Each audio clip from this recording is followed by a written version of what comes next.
Hi. Hello, hello, hello, hello.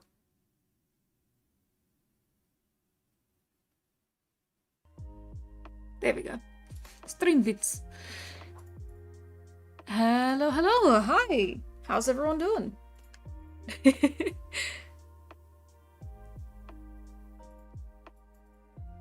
Okay.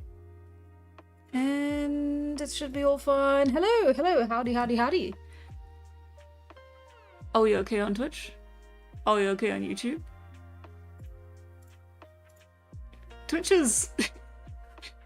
it's very funny that I stream on Twitch because people do watch, but it's very few people. Anyway, so hello, howdy. How is the stock market plummeting? It's terrible. The Jerry stock is gone. Oh, well, I'm glad you're here. I'm glad you're here. Hi, Reload. Thank you for coming.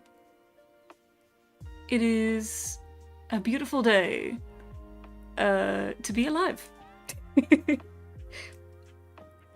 Let's see. Okay. If you can't tell, I'm a little bit scattered. No, that's wrong. Base is what we want. Okay, and then let's change it to a nice... What's a nice color? Ugh, that's too yellow. Green? Green kind of matches my background. Well, my foreground. Matches my desk. Yeah, my brain's a little fried, yeah. Not the Jerry stuff. Yeah, it's a terrible state. I haven't heard Jerry in a while, but it's okay because I'm sure he's fine. I will not elaborate.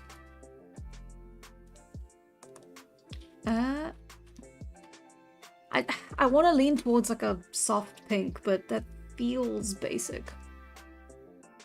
I suppose what's wrong with basic, really? And then what should the pen be? See, I haven't even gotten this part set up. Ooh, I'm looking for fish-themed sweater vest for an OC, so I'm going to look. Ah, I see, I see. Well, try Pinterest, I guess. I don't use Pinterest, but I hear many people do, and it's very useful. Fish-themed sweater vest, that sounds fun.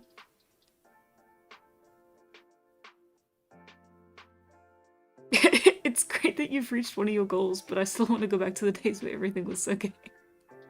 Time marches on, comes for us all, etc, etc, etc. There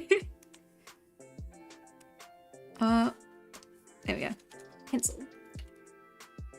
And let's put that up to about 10, because today we're just going to be doodling, we're going to be relaxing, and I am going to be bothering the chat, and I'm gonna make it a darker pink so you could actually see the chat, because I think that would be a smart choice to make. There we go. More of a dusk rose, this one. Does that even matter? Is that even correct? Who knows? We'll never find out. Oh, it's been a busy week. It's been a busy week for me too, kind of. It's been a weird week. I've been having a week. Sorry you've been having a busy one though. It always sucks, and then you feel exhausted on the weekend, and then you have to just keep going. It's terrible. It's never a good time. But you will survive. We will persevere. It'll be fine. Probably. Stream at this time of the week in this part of the web? Localized entirely within this community? It does feel it, doesn't it? Well, yeah, no, it is actually. These streams are pretty much very keyed, like it's very community oriented. I feel like we've got so many inside jokes now that it's kind of impossible to come in. Well, no, maybe not. Isn't that just the way streamers go? They get inside jokes, and then I don't know. I mostly watch gaming streamers, and then the inside joke changes with each game, so it's a little bit different. Jerry probably got hitched, yeah. Doesn't need to keep screaming for a bride. He found one. I'm not creating a Pinterest account. Fair enough, fair enough. I hear it is also using a lot of AI nowadays. Mainly gives sweaters. Ah, okay, okay. I won't have a weekend. Oh no, I'm sorry. That really is, that's kind of really shit. I'm sorry. I must say you live a good stream. Oh, thank you, kind stranger. Internet fellow. I used to be a cricket like you, then I took an arrow to the knee. Ah, Skyrim. That should be the next gaming stream on the poll. I feel like that's such a classic, and I do have it in my library. And I just haven't played it in so long that it would be... Maybe it would be new. Or maybe it's like when you watch a show you watch too many times as a kid and you just know everything about it. Yes! Yes, we have to play Skyrim. I have an exam on Sunday? I'm so sorry. So sorry. Oh, that sucks. Such a micro community, and all you guys are my very best parasocial friends I've ever had on. I know, right? I like recognize half the names all the time. It's great. It's amazing. It's like chatting with buds, pals, strangers on the internet whose names I know. Well, handles. There we go. God, how would you've done it again? Oh, I'm looking for old person looking sweater vest. Ooh. I don't know if that's something you could even like search for, but like my first thought is like church, like thrifting kind of stuff. But I don't know if that's like something you can even search for online. But that'd be fun to like hunt. I don't know. I would. It depends on the style you're drawing in for sure, but like I would probably just do something really basic like that, and then just maybe you can do like repeating lines. Like you can take inspiration from like other sweaters, like Christmas sweaters. Ugly Christmas sweaters is definitely something you can search for. And then replace like the Christmas trees or whatever with just like a really simple fish. Unless that's not really what you're looking for. I don't know. Time to run some skies. Oh no. I didn't realize Skyrim was such a popular game in the year of our Lord 2025. It's really telling that fake AI generated Pixar movies create more engagement than the real ones, really? I guess I haven't like I haven't really like been aware of any like AI Pixar movies. I mean, I've heard a lot about like the not Pixar, Coca-Cola AI ads, but that's about it. We love unhealthy parasocial relationships, don't we, folks? Yeah, it's what the internet's built on. But it's okay as long as no one crosses boundaries and everyone is respectful. Hey kids. Time we learned about internet safety.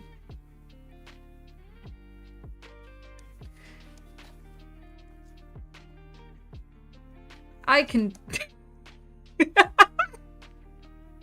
I love cursive is my passion. I'm gonna leave that up for a while.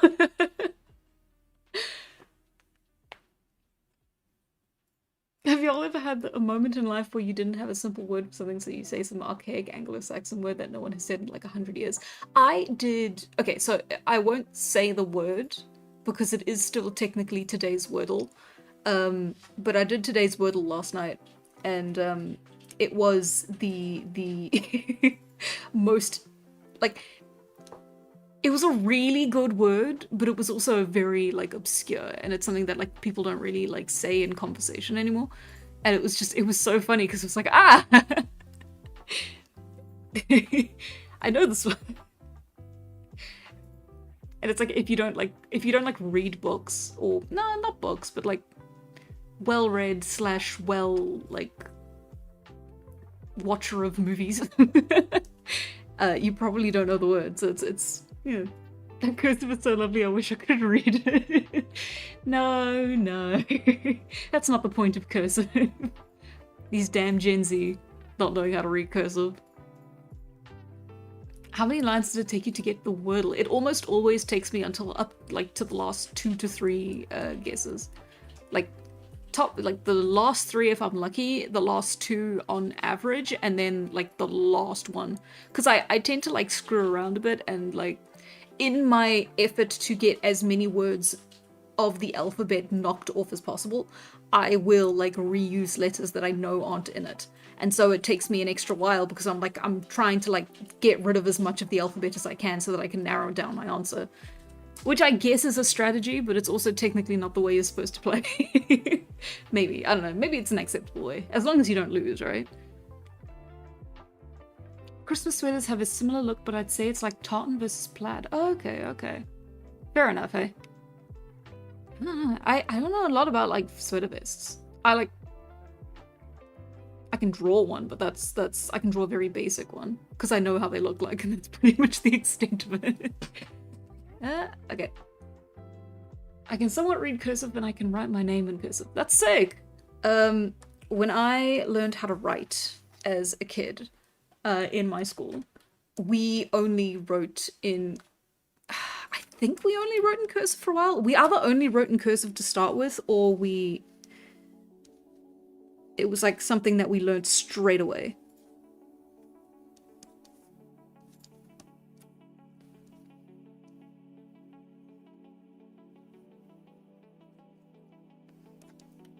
Except I keep adding like little flourishes and stuff to it that actually make it harder to read, because like you don't need those extra swoops and thinking that they're like an O.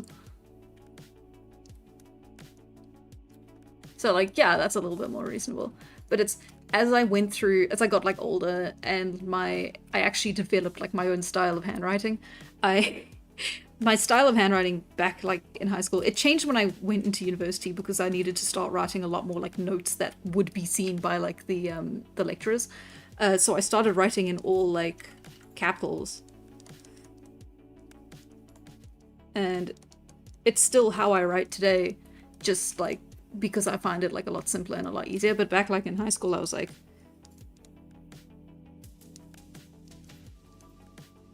and it was like this weird mix of like cursive, not cursive. And props to all of my teachers for having to read that. It's an I, it's an I, not an L. I was like, what's Linton? Yeah, that was a really bad attempt at cursive. It's a lot harder to draw just straight cursive on a graphic tablet as well, a display tablet, just because there's very little grip.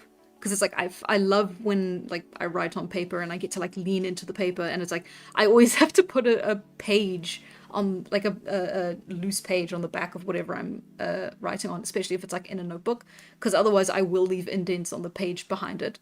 But it's such a nice like tactile thing to feel while you're writing, and then it's like I just can't do that on the tablet because it's just glass. So it's a very different like feel, so it doesn't look very nice, but oh well, what you gonna do? It doesn't matter, I don't have to write in cursive anyways. We're in the 21st century. It's 2025. Ooh, I've gotten so used to hand lettering in my comics that I just write in uppercase now. That's so cool. Especially like props for hand lettering everything, because that could not be me. I made a font from my handwriting. So it was so that's the comical one, and then this is a mortal comic, and then it's just and then that's just what I use for like the thumbnails and everything. I could not ever in a million years do it like by hand. It would kill me every time. It's already my least favorite part of like the comicking and like video making process is like, but just because like the tool on Photoshop is like really like clumsy feeling, so like I just hate using it, and then it's just having to use that, and it's still quicker than like hand kerning it. It's just it's hand lettering it. It's just, yeah. It's never a fun time, but it's more fun than doing it by hand. Oh, I've learned that simply adding a curved tail to the end of my letters make them 80% prettier. That's so cool. Oh, I don't play Wordle, but I play Connections. I don't know how it works. That's so cool. Connections is fun. It sounds fun. I'm very agreeable on it. Sadly, they never taught us up here to do cursive. Once they taught us how to write, they barely bothered teaching us how to write in a way that didn't look ass. They just expected us to figure it out. I'm sorry, that sucks. That is... I don't like schools that just don't care, but I guess that's most of them, isn't it? I went to a school that cared so much, and I am so grateful for having that like opportunity and being able to grow as a person through that. And it's yeah, I'm so sorry. That stinks. But it's okay, because self-improvement never you you never age out of self-improvement is what I was trying to say. Yeah, scribbling on paper is so much nicer. Is it a Gen Z thing to not have good handwriting? I genuinely handwrite so little, and I feel like my poor handwriting is the result of that. Maybe, I think maybe back in the day they were stricter about it because it was like such an integral part of being an adult in the world. Because like, oh, we know that you're going to be writing letters, you're going to be like making statements, you're going to be, you know, sending this kind of stuff to your work and your bank. And it was also back in the day where you weren't allowed to be like left-handed, so the rules were stricter. So it does make sense that because the rules aren't, because the world is different now and people are typing a lot more and it's not seen as something you're going to be doing forever, maybe the rules are looser around it. It feels like the rules are looser for a lot of things nowadays, though. Some for better, some for worse, but Oh, you're given 16 words and find the connection between 4 of them. Oh, that's cool. It never ends. I can't even read cursive. They stopped teaching us like halfway through 2nd grade. Oh, no. Oh, I'm sorry. 2nd grade. Oh, you know what happened? Okay, I remember what happened. Okay, 1st grade, I was in a different school and they taught us to read and write. And then that was when it was like all in print, right? And then I moved to, you know, the school that cared a lot, and they taught us in calligraphy. They taught us in cursive. So I actually learned it twice because they did it in grade 2 instead of grade 1. Oh, I'm left-handed. Oh, cool. I am so sorry. You have to buy special scissors. That is all I know about being left-handed. I'm sorry. I'm also Gen Z, and I think you have decent handwriting. It depends on the person, honestly. I think I knew a lot of people in school and, you know, afterwards who had like really pretty handwriting, and they put a lot of work into it. Yeah, it meant that they wrote slower. A lot of the messy handwriting that like I and my classmates had was because we had to write really fast and get all the notes down that we, you know, needed, whether we were copying off the board or just taking down what people were saying. And it's like, yeah, when you have to write down a lot of information really quickly, your handwriting gets worse, which is my little pet theory on why things like doctors' doctors' handwriting is so bad, is because for like years while they were studying, they had to just write down notes as quickly as possible all the time. That's my theory. I don't know. I love calligraphy, underrated form of artistry. Absolutely. I get really sucked into those like calligraphy aesthetic videos whenever I see them, so it's very lucky that I don't see them that often, but they are very pretty. Oh, I've been told recently that my handwriting is nice. That's nice. It's nice to be appreciated for like the little things you can, the little like soft skills that you have. It's always stuff that gets like overlooked.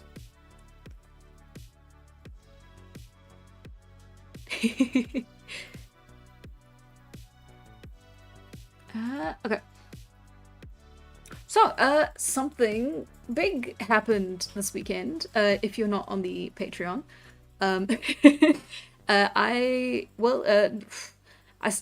Last year, I promised that I would make a quick short comic for Immortal, just something to get out, to be able to say, okay, here's a proof of concept, here's this idea, here's like a short little like light-hearted story around it. It's not like super intense, it's not super important, it's not super plot heavy, it's just introduction to the characters and like a few surrounding characters, and then you're done. And that little short comic, which by the way is about it's 8 pages long, took me an entire year to make. So very depressing that it took so long. But this last weekend it got put on the Patreon, and I've been sitting on it for like a couple of weeks, because what's a couple extra weeks when it's been a year? But yeah, I was super happy with how it turned out. It's definitely, because I even said, I think on the post that came with it was, well, on the post for it was, it took me a couple remakes of it, because it's like I had a couple versions, I was changing things as I went, I was trying to improve my skills in comic making as I was doing it as well, because if this is going to be an example of what I want to make for the final product, I want it to be the best possible thing that I could possibly make, right? I actually, during that time, I read both of the Scott McCloud Making Comics and Understanding Comics books, which was super helpful the entire process. And it's so funny to see stuff that's like really obvious broken down and still be like, oh, I never thought of that. But yeah, it was really fun. It was a really good learning experience. I have not made a proper webcomic since I made my silly little thing that I had on Tapaz that didn't really go anywhere. And it was also done in the Webtoons format, where there's a lot of like very big spaces, a lot of white on the pages. And it's intended to be read on your phone as you scroll. And that is the entire point of a webcomic, that format for webcomics. And I didn't want to do that. I didn't want to do that for Immortal. I wanted to format it in a very classic comic book style, and that took an interesting amount of time to figure out how to do. Because like I figured it out, but I also it's something that's like easy to learn, hard to master. Does that make sense? And so I wouldn't say I've mastered it yet, but I think I've learned it at least.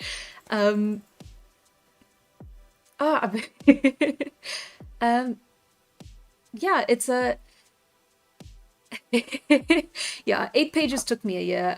I would say a big portion of it is just because I kept getting distracted with other things. My days are kind of it's a bit tricky because I feel like I do so much in a day, but then it also feels like I'm doing nothing. I have day job stuff, and then I do YouTube stuff. YouTube as well is also something that's sort of like very slow going, especially right now. Like if you look like this last year, I've only released like 2 videos. The third one's on the way, but like it's not great. It's not an excellent pace that I'm on at the moment. And that, yeah, it took me a really long time. The videos do take me a long time, and the unfortunate part of it is that I am the person holding the process back, because I do have people I can rely on for the editing. I have an editor, I have Vincent who helps me write out the scripts, but the scripts themselves take so long because I'm constantly tweaking things and trying to make it as much of my own as possible.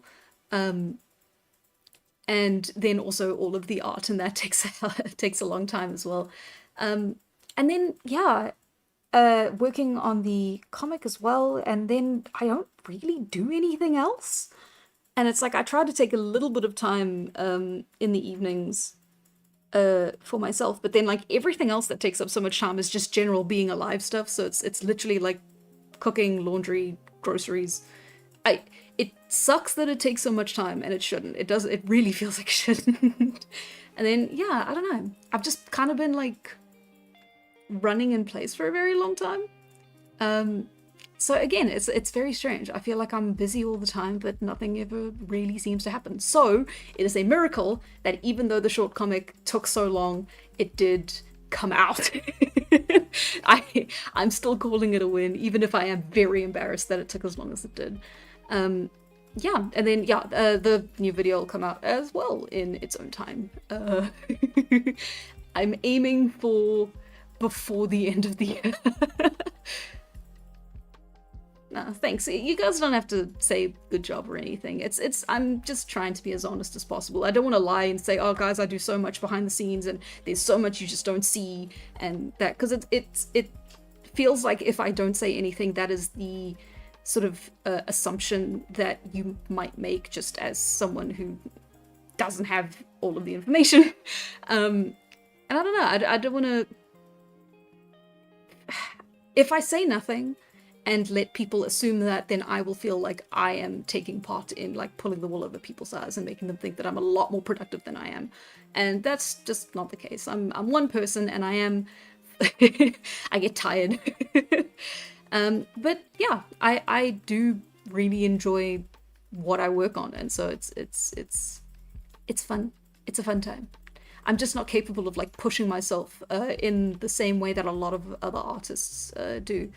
Like just seeing a lot of professionals in the industry, especially in the fields of like graphic design, concept art, that sort of stuff, people push themselves really, really hard, and it feels like they're in a constant state of like just on the edge of burnout, and that, I admire that very much, and I wish that I could do that, but I can't. I physically cannot do that, and it sucks, but it's also just kind of who I am. So I don't know, that's just my 2 cents on everything. It's simple, stop doing the staying alive stuff. I mean, I guess, but then I'm gonna have a really short amount of time to get the comic done.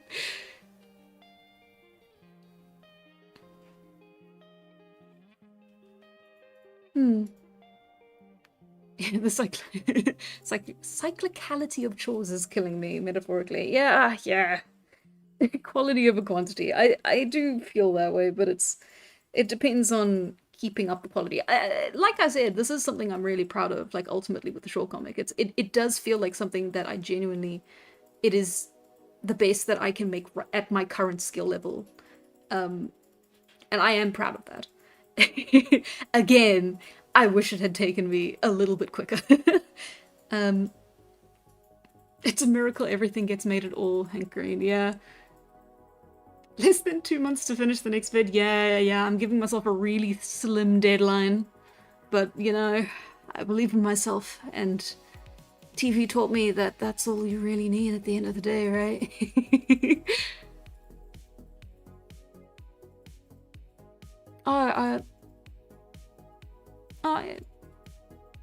I've also thought about making online content, but my upbringing was rather conservative, and I have crippling anxiety about being active online. You know what, that makes a ton of sense, and if it's not something you are comfortable with, then it's not something you should push yourself to do. It's great that you love this community for being a way for you to have an outlet. Sorry if I'm sorry if me like talking about your comment is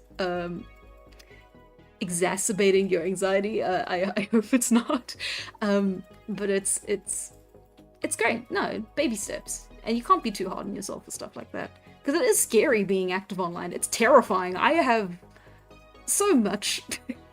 I have so many worries. It's when you think I was just like, that's why I was just talking about like, hey, I don't want to pull the wool over anyone's eyes, because it's like, hey, honesty is the best policy, and if I don't, I'm scared that like it'll blow up in my face in a bigger way later on, because that is unfortunately kind of the state of the internet, is that it's a very over dramatic place, if that makes sense. It's a world where everything matters all the time very much, and it's I don't know if that makes sense, but yeah, it's I completely understand your reservations about wanting to be online, so that makes a lot of sense. Just be gentle on yourself and let yourself go at your own pace. I'm sure that'll be much healthier than pushing yourself to do anything you don't want to do. My graphic novel is only 14 chapters, and I've been working on it for almost a decade now. We all work at our own pace. That's amazing. Well done, and well done for sticking it out for a decade now. Almost a decade now. That's really cool. That in itself, I think, is an incredible achievement. Well, thanks, guys. You're very nice to me. As long as Immortal gets finished before I die in like 7 years, I'm more than happy. Well, we'll be cutting it close. I suppose we can try. For me, it feels like there's only time to work on personal projects on the weekend. If you can juggle work, chores, and projects during the weekdays, I applaud you. I feel like I do well, but I have a terrible, not habit, but I reach the weekend and then I sort of just collapse. And I guess it is because I'm kind of trying to do everything during the weekdays, but it is just like I collapse and then I kind of don't do anything. Sometimes I do. No. Okay. There's a 50-50 chance that I will not do anything on the weekend. Because I will like reach Saturday, blink, and then it'll be Monday again. But then I do also have, yeah, I should take the internet safety thing down before people think that's what we're talking about today.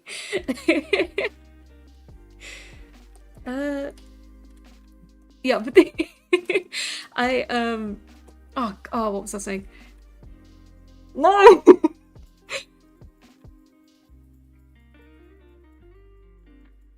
I can't have forgotten what okay, weekend. But yeah, no, it is, yeah, I do things on like Sundays, but then because I'm working on a Sunday, I work at like half speed. And I don't know why. I have to assume it's because it's a Sunday. And there's a part of me that's like, hey, no, we should be like chilling. So I do work, but then I work at half speed. So that's a little disappointing. Maybe I should just like get addicted to caffeine. More so than I already am. Maybe that's a healthy way to deal with this. Internet safety presented by Hannah Smith, who used to own name as a YouTube channel name. Listen. Hannah was the most common female name the year that I was born. Smith is one of the most common surnames in the entire world. You will never find me. You will never find me. There are millions of Hannah Smiths. Unless your name isn't Hannah. No. Yeah. Also, it's not Smith, it's something. God, get it right. Smith who? Never heard of her.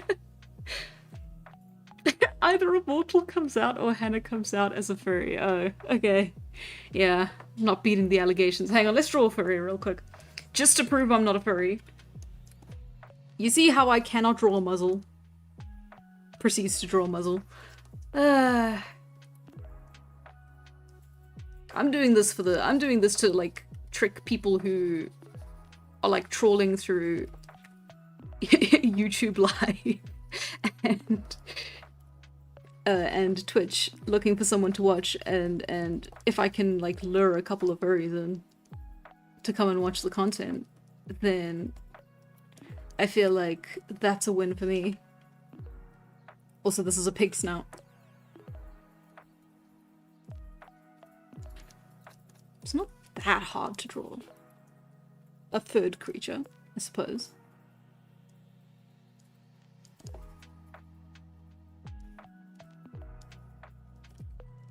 Silence, chat. I am brainstorming.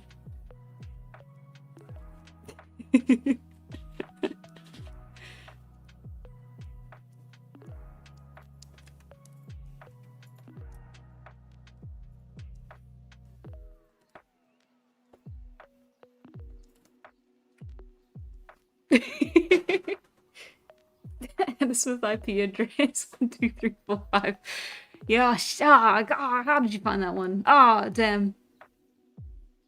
Anna something is actually Anna someone. Something stands for something, yeah, exactly. The John Smith of women. I am the Jane Doe. In fact, that should have been my handle. Everyone, from now on, you may call me Jane Doe. People will probably know what you're talking about more than if you say Hannah Smith.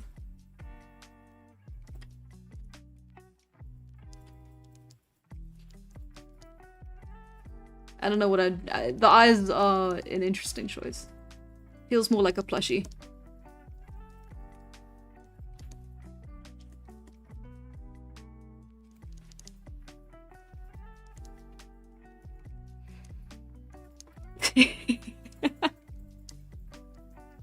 Oh, this is such a dumb way. This is fine. I'm having fun.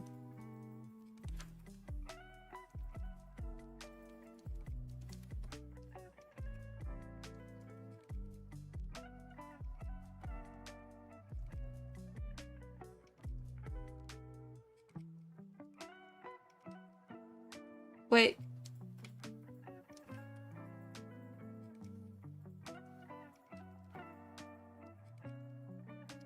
There we go. Yeah, no, I prefer that one.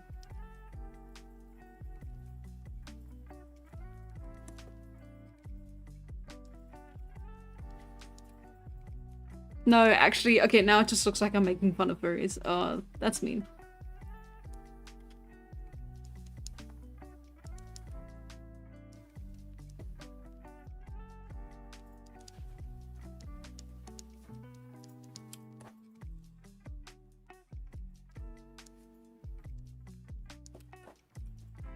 There you go. Hit me up for commissions.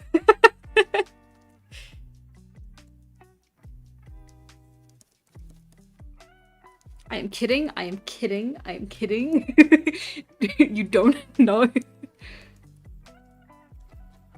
There you go.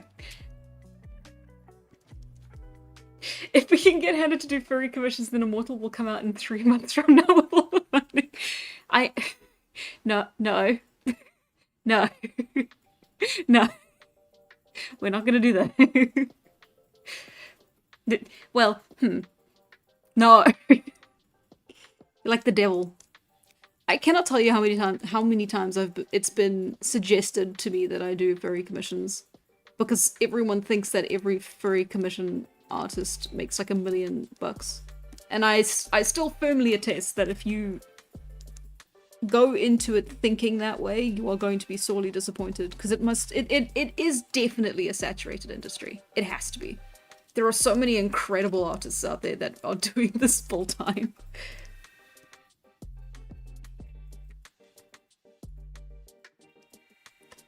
What in the FNAF is this? That's Batboy. You don't remember Batboy? I guess it is kind of a bat. I guess. I didn't come into this drawing a bat, but it does kind of look like a bat. I was going like Lynx with the ears, and then... Which Immortal character is this one? That's Batboy. It's the only one I've got permission to use from Toby Fox himself. No, I will not correct.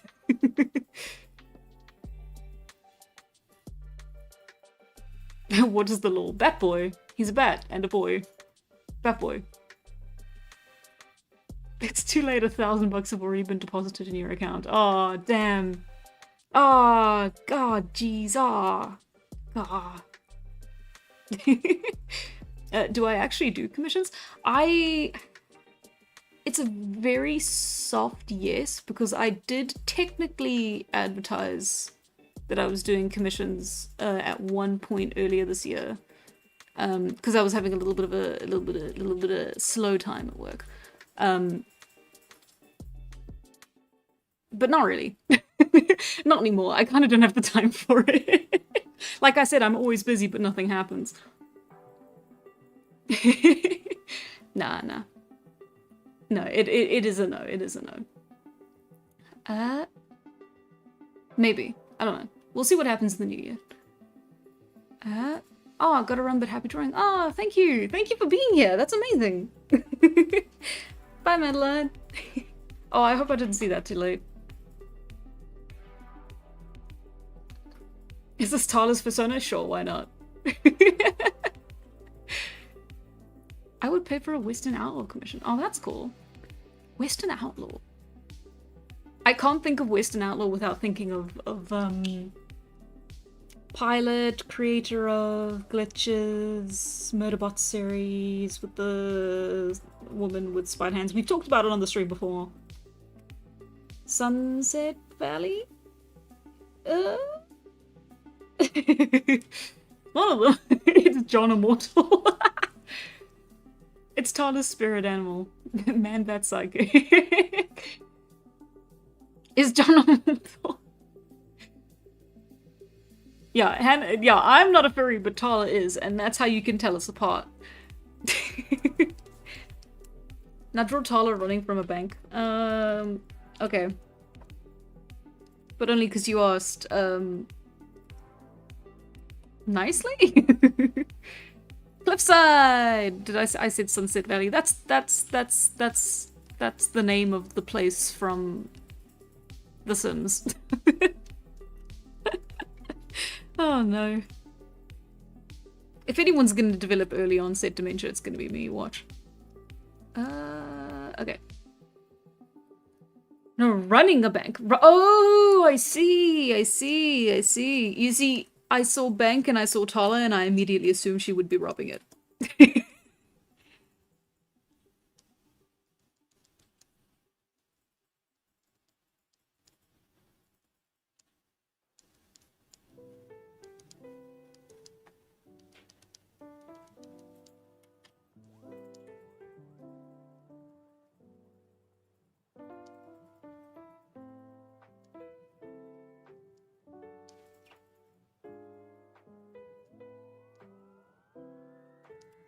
Tala running a bank would be terrible. Is what I'm learning from this. Tala as a capitalist is not something you want to see.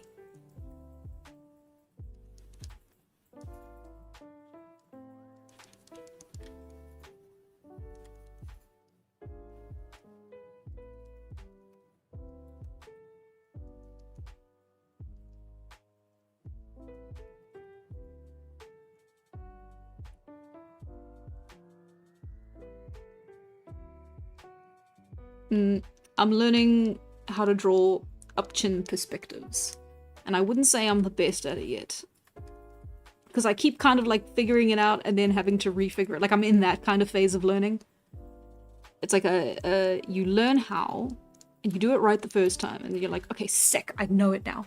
And then you do it again, and it's like, oh, right, no, I don't know how to do it. And then you have to keep relearning it, and then eventually it'll stick in your brain and you'll know how to do it forever.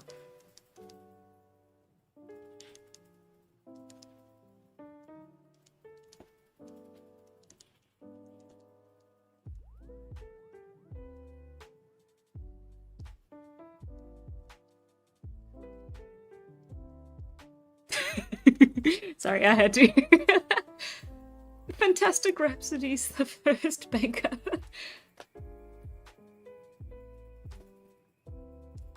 She's real Wild West coded. Oh, how did they dress in the Wild West? It was like high collars. Oh no, and then they were still using like those really puffy ascots. Is that the term for it? I don't know.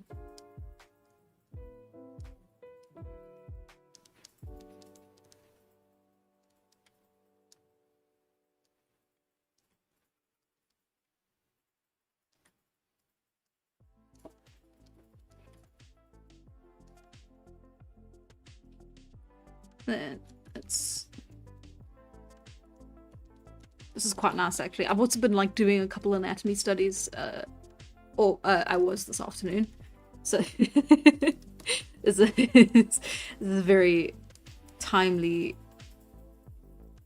for me to be able to just draw a person.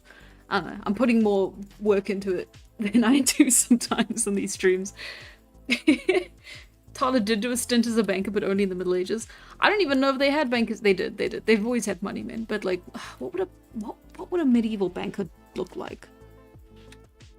I've got like this terrible case of like, I did learn a lot about the Middle Ages when I was a kid, and then I proceeded to forget all of it.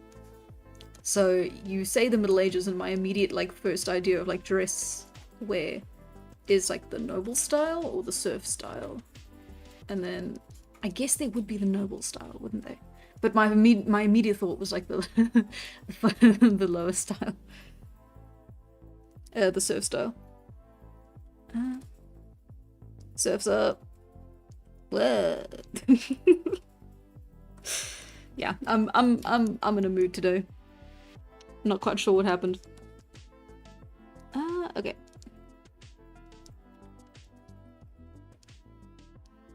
Now what's that? I've seen that before in like Wild West stuff where it's like the sleeve pincers. The sleeve belts.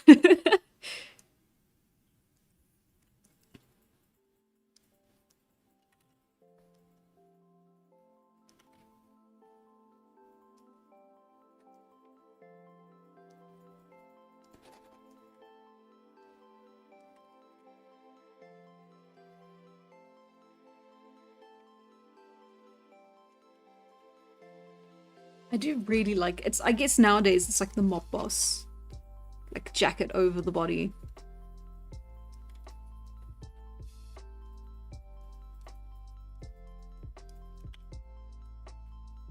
I do still think it looks sick though.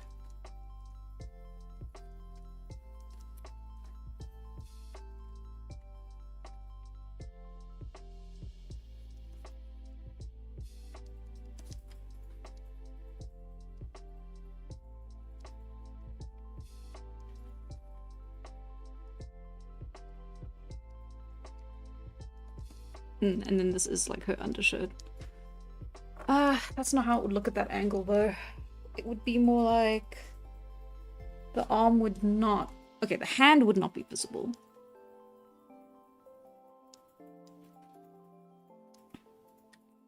And the arm would actually be more like here. I had to cross my own arms to like look at it.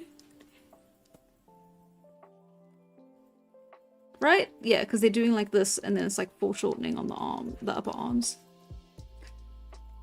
Yep. Okay, and then we got the little...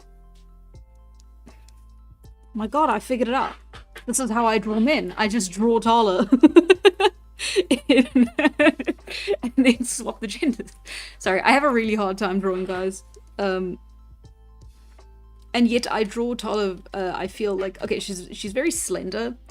But like there's also not much like femininity to like her actions or her body. So there's like this my god, I figured it out.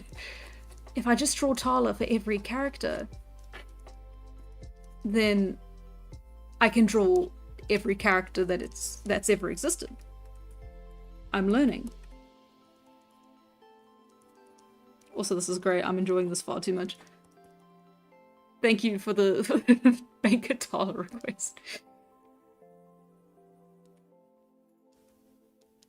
Oh god, what shoes did they wear back then? Oh no, I know. It was like... Come on, Red Dead.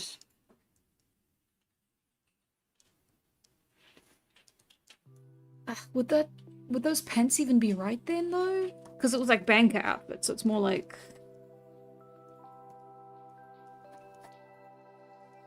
They would probably just have like business pants. Wowzers. Yeah, that's what they look like. Victorian-ass looking shoes.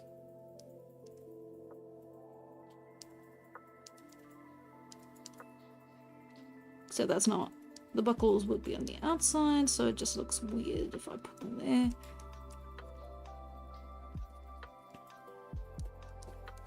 There you go. I am enjoying that. And then, yes, you can't forget the suspenders.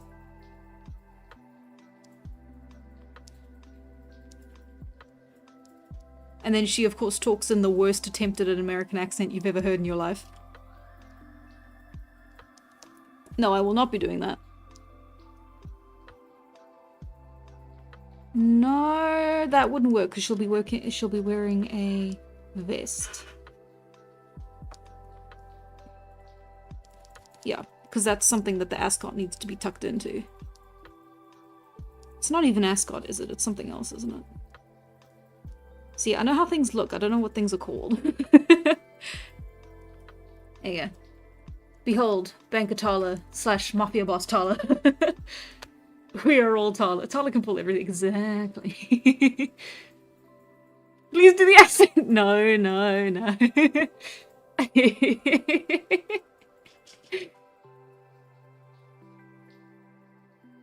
To be honest, I don't see how she could amass much wealth. The benefits of generational wealth aren't applicable since she can't be around for longer than 2 decades without people asking questions. It's a great point, but I suppose it depends on how smartly she, like, dissolves her assets. Because it's like, if she just turns everything into gold bricks and then, like, goes to a new place... I mean, people, they may question the young girl with the bricks, but, like... she'll probably be okay if she, like... Or, you know, there's a lot of ways that immortals, like, in fiction, existing works of fiction, have, like, have sort of, like, kept their wealth through immortality, like, found, like, loopholes for it, because it's like, oh, I'm the trust fund kid of the guy who mysteriously disappeared, give me all the money, yum. Like, that kind of thing. But I don't know if Tala would be smart enough for that. Because she's not exactly a mastermind. Even generations on. She's had plenty of time to learn, but they keep changing how banks work. Yeah, suspenders got under the vest, yeah. Oh, I also struggle to draw right men. I know, right? That's if I sit down and I tell myself, okay, I'm gonna draw a guy, right? I can, because it's at the end of the day you're just breaking things down into shapes. But like sometimes I have like this mental block around it, and it's like, oh, but I don't know how like the arms move and work, and it's like, what are you talking about? They're just people. They're all just people. It's just you're doing a basic human frame. You know how to do this. It's not like I draw every character that I have like as a woman. It's just this weird like mental block in my head where it's like, oh, but I can't draw people. That's like a guy. guys aren't people. No. But yeah, it's a very weird block. And I'm not entirely sure what to make of it or what it says about me personally, but it probably just means I need to draw more men. Also, this is very much giving off Lucifer from Hazbin Hotel to me. They're the same height too.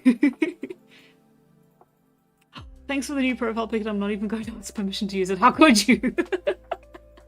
Yeah, of course you can use. Of course you can use Bankatala. Bankatala is public domain. I figure there comes a point in which you can just bugger off in a castle and have the most privacy of all times, as well as pay people who don't ask questions. Yeah, no, absolutely. But that depends on you already having huge amounts of wealth. And I think the big thing for me that I've always imagined with like vampires is the fact that they have so much money is because realistically they have very few needs. It's like they don't really need to eat or rest, or at least like eat in the way of like going to a grocery store. They don't have to spend money on food. They don't have to, you know, they don't have to have all these like amenities. They just want to or get to. And then also the hypnosis and stuff probably helps, because vampires, you could probably just go to the richest guy in town and be like, hey, just give me like half your shit. And then they probably would, because they're not going to say no. It depends on how morally questionable you are. I need to draw more men. Why is that sus? Oh, I shouldn't have said that. I shouldn't have said that. I shouldn't have said that. I shouldn't have said... No. Why is that? Now draw working at a factory. I don't wanna... Can it be a Western factory?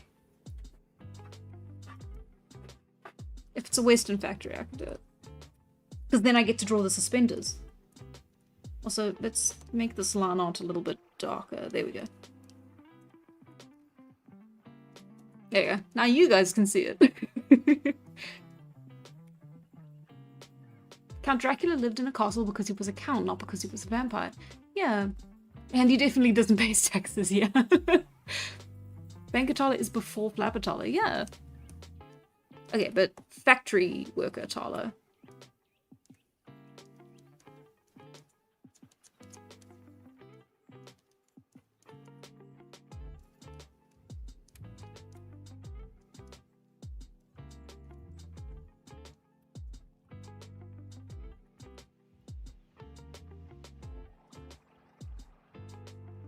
Let's see if I can get this right. Because I know I can do it in this pose. The question is, will it look good?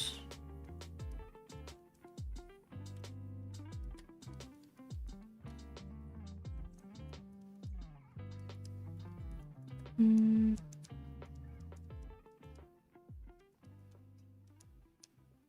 not look like she's just pulling a pose. I like this one because it looks natural.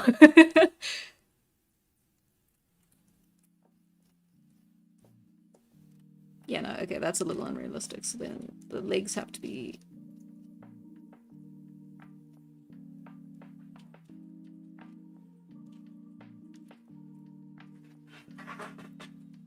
And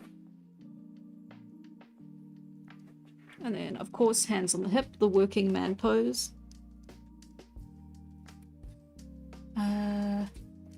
So then the real issue is that I did the beginning part a little bit wonky, so she's got to be... There we go. A little bit taller. In the neck. Not anywhere else. We support short Queen Tala.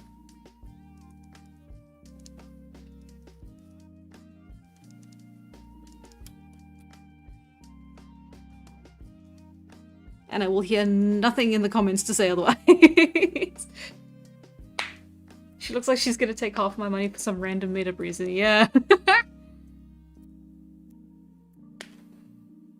A Western factory, a factory that makes westerns. Yeah, like the log cabin factory.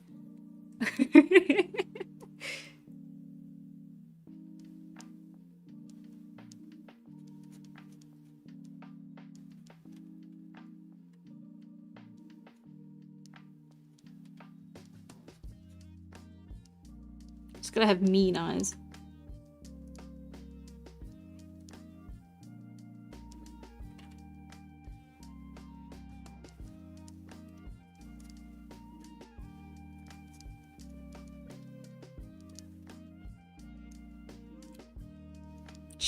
She's harshly judging Bankatala.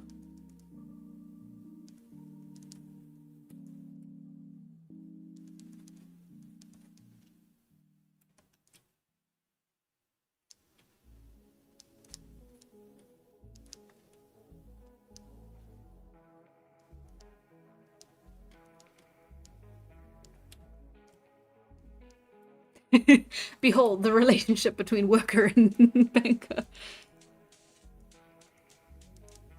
Told through exclusively Talas.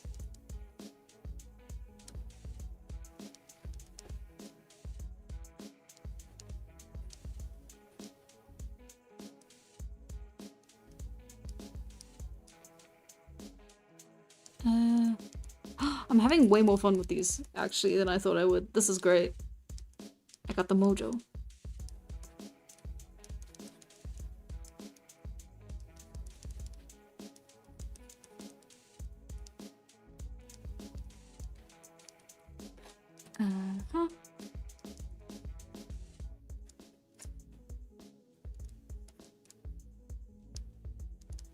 Okay, now what did the workers wear?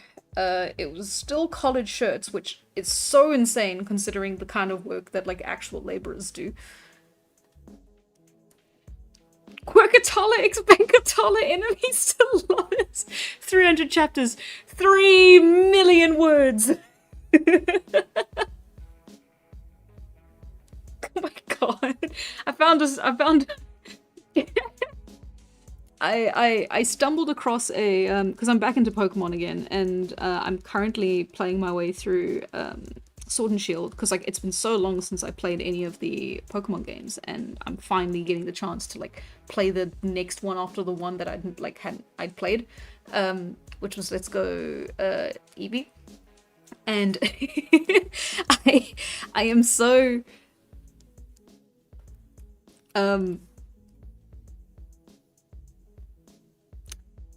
I'm so sorry, I trailed off. I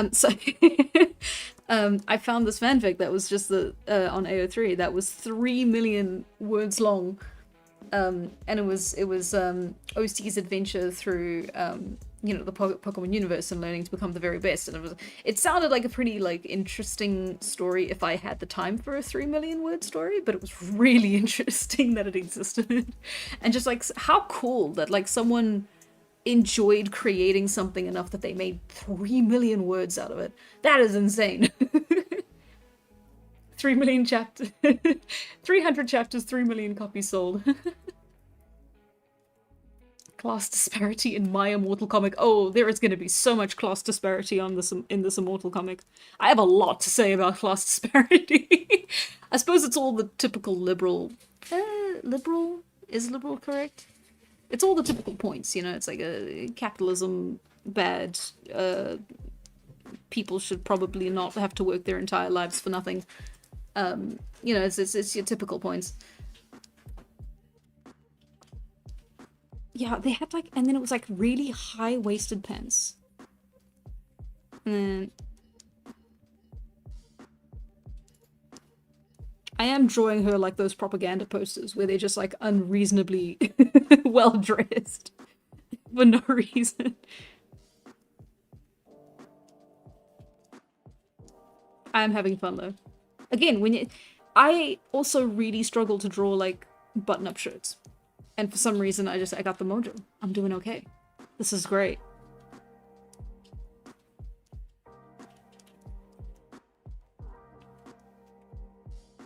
See, kids, if you wait until 10 in the evening to draw after a day of stressing about it, you too can get the mojo. Wow, okay. 3 million years. Now draw them kissing. I've been on the internet too long. I know exactly what this is. Can't get me with the self-cessed.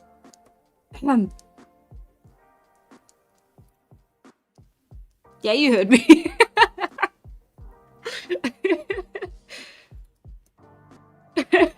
How could you do this to me? I'm so sorry. Oh no, and now I'm so sorry. You wanted this to stay quiet. Okay, okay, okay. I didn't hear a thing. I'll just pretend nothing happened. Erase it from the VOD. Yeah, okay, so there's absurdly high, like, pans. And then they'd... How would the cut be? Would it be like that? No, it wouldn't. It was like this. Like... Yeah, like that. Okay. Yeah. It's my fault, really. I picked a really good pose.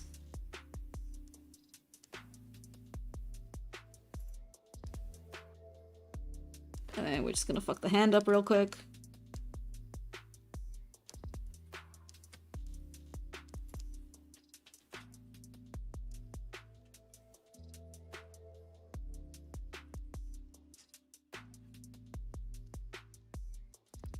Okay. And then, of course, your... Oh, no, but then they would be wearing boots. Right, right, right. Because then, okay, that's where the knee would be.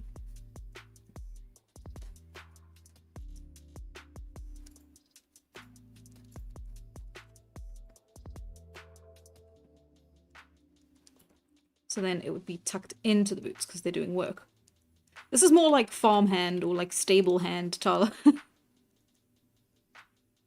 But I guess it works. It's all physical labor.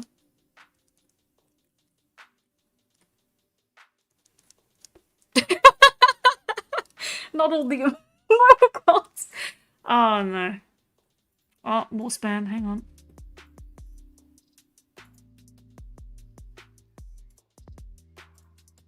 Yeah, it is a possible ban evader. I remember them advertising this stuff before. Come now. Possible stream evader. Ban evader. The stream evader. The best thing that can happen is Valley Girl Tala. Oh no.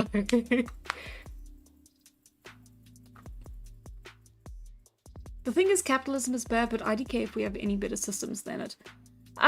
Yeah, I don't know. I could come out with like, oh no, you don't understand. There's like so many better systems. It's the things that they're really hard to establish without getting corrupted. And the unfortunate thing is that people are easily corrupted. So I don't know if there's a better system in place that we could put.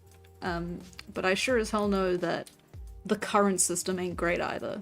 And maybe we should be looking for something that can be better instead of just settling for something that's bad, but we know it already, you know? Like, we're all picking the devil we know. Because we don't know if the next thing might be worse, and we've been told that, like, the next thing probably will be worse. And unfortunately, building a better world means holding everyone accountable to their actions and to a higher standard. Which is something we have a really hard time doing now in kind of everywhere involving universal politics, the running of worlds, countries, major companies. Like, there's very little accountability for the most powerful people in the most powerful positions. So yeah, it's really complicated and difficult and annoying, and it's one of those things that's going to take a very long time and a lot of people being very dedicated. And I don't know, I just hope that I live to see it, you know? And when the opportunity arises, be able to do my part. To try, at least, you know? That's my take on it. I don't have, like, any, like, highbrow thing to say. That's just my feeling. The ideal economic system is give me all your things, please. Ooh, economists are thinking those all the time. Ah, what factory does Tala work at? The Tala factory. The log cabin factory. There we go, the log cabin factory. Working in the prefabs. Okay, worker Tala. Wiping her brow, sweat off her brow. Straight to the capitalist.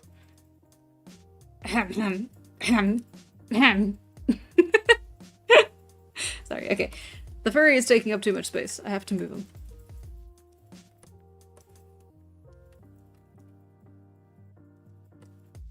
Ugh, I forgot I put it on a base layer, so it's just erasing everything if I'm not careful. Okay.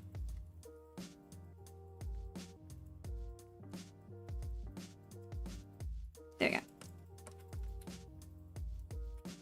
Valley Girl Tali, you say? She's working at the Valley Girl factory.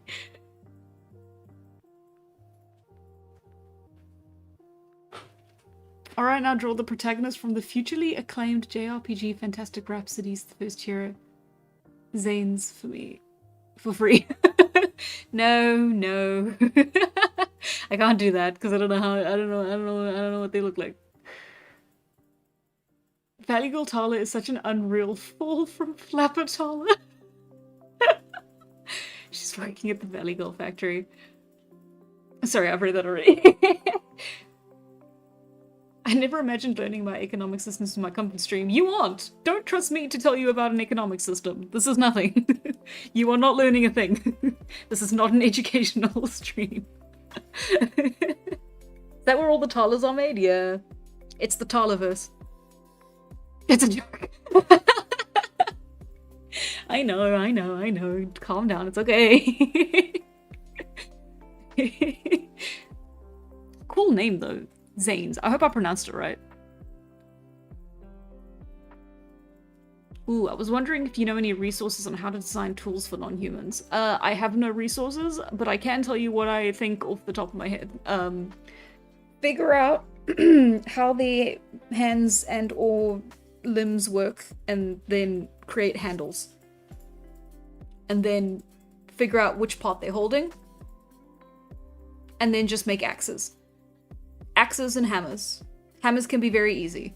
This is a hammer. It is a rock.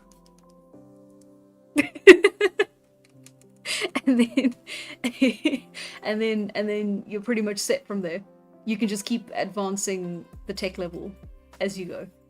That probably isn't helpful, but that is the initial thing I think. That's what I thought off the top of my head.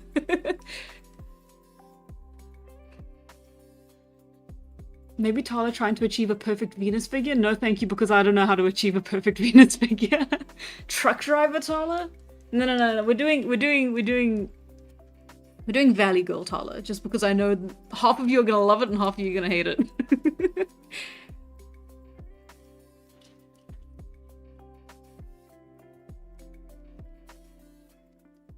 Okay, so we're gonna do that,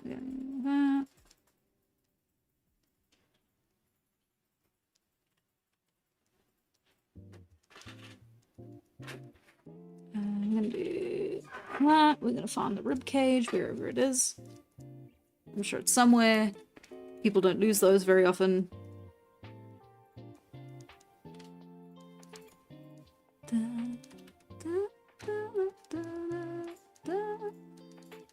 I have to find new music for the stream. I got a great recommendation last stream. I needed that.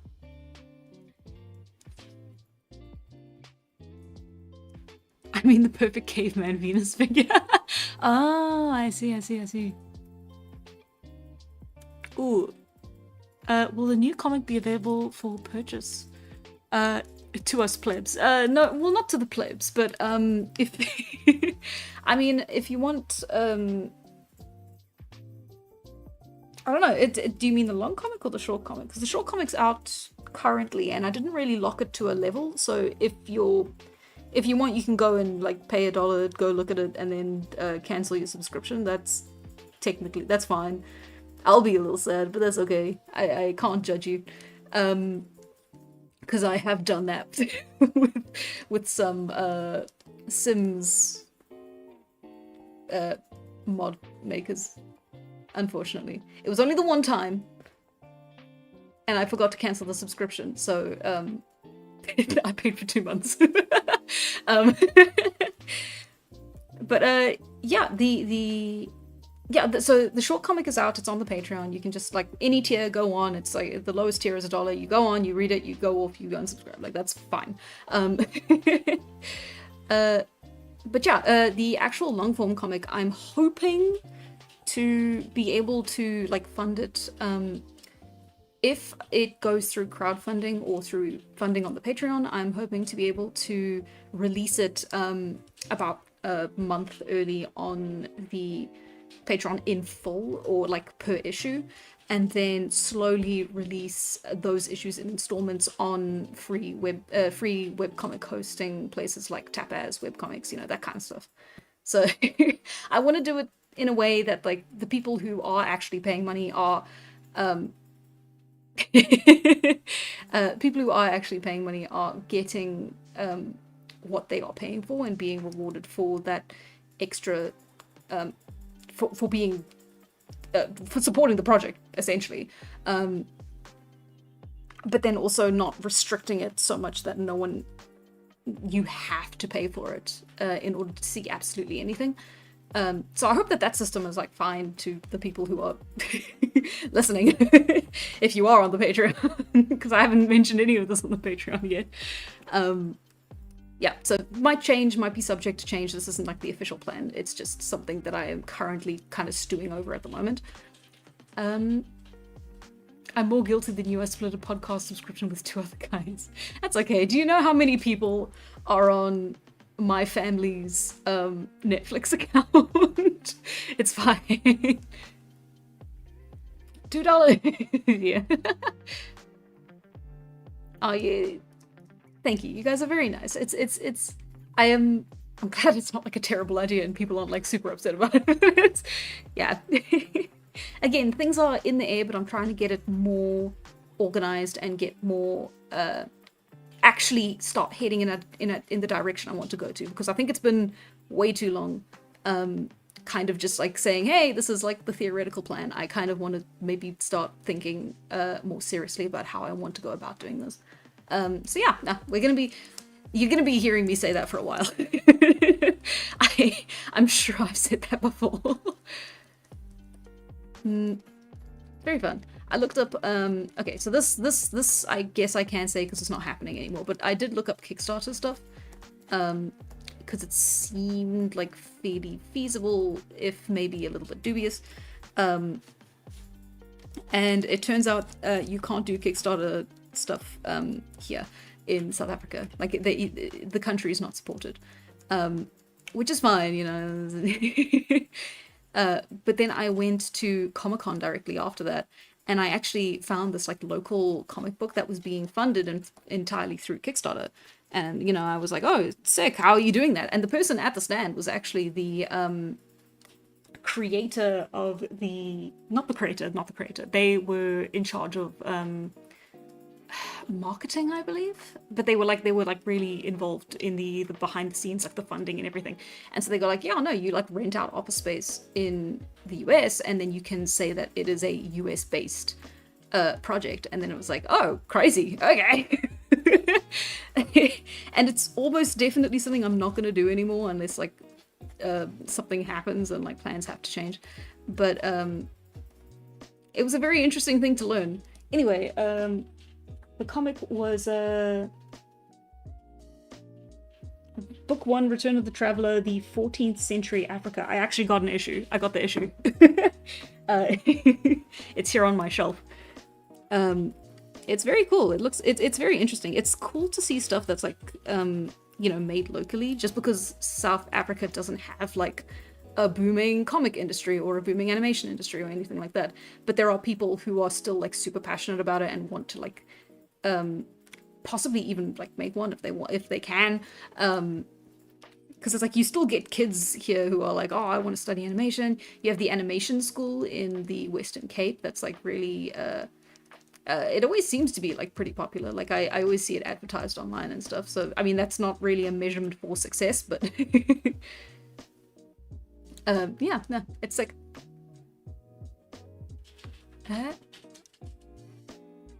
yeah, sorry. I'm rambling a little bit. Ooh, I did consider making them use their mouths for manipulation too, easier than crows since they have 3 jaws. Oh, I missed I missed what you were saying before. Ah.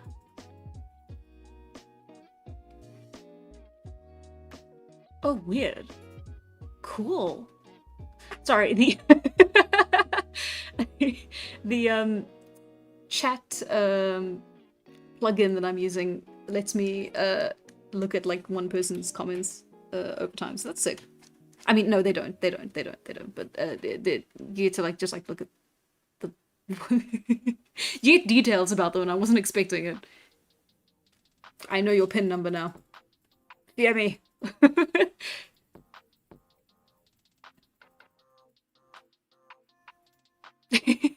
If you sold out to Amazon, I would still support you, just saying, even if you changed all the voice actors of the comic, just saying. Not the voice actors, I love those guys. New Patreon benefit, random tiny office space in the middle of nowhere in the US, free for any patron to use. I mean, yeah, you could get like mail delivered there. I'm not sure if that's... That'd be a really funny reward, because it won't really do anything. Because then it being accessible to like the Patreon would like negate its use to be as like an office, like a pseudo office space. That it would just be, oh, that would be so funny though. They're not that expensive depending on where you go, depending on the places you use. Some of them charge you through the actual nose, the actual nose, the absolute nose. What am I doing again? I was drawing someone. I have gotten way too distracted.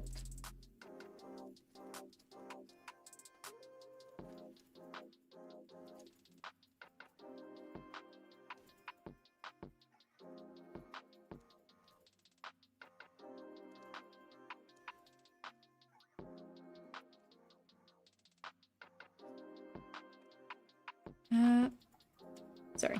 I'm... Told you guys I'm in a mood today. I am a little bit all over the place. Hang on, so yeah. On her heels, so her legs should look a little bit longer. Okay, so she is properly proportioned, more or less. I don't know, I still don't like the look of her legs, but I'm sure we'll edit it as we go. You were drawing Truckatala? No, I'm sure that wasn't correct. Oh no, shame, thank you! Oh, thank you, Royce, too, that's very, very kind of you. I really appreciate that, thank you very much. That's amazing.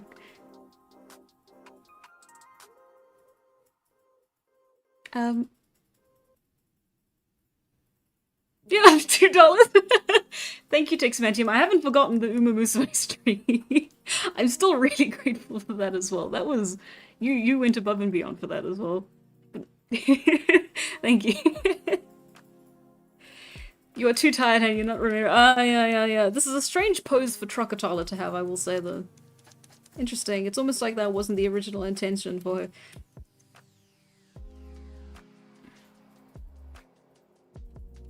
And then, oh, she's also gonna have to have her hand on her hips because that's not really... I don't really know what else to do.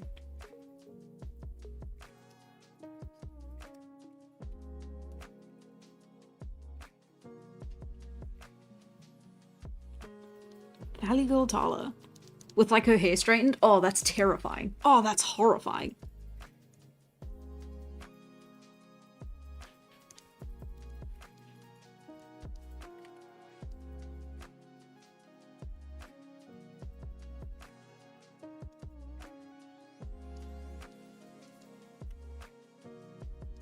Is our pen a bit thicker than usual? I guess, but that's... I was fine with the other ones. Did I just draw them? I did. I just drew them bigger.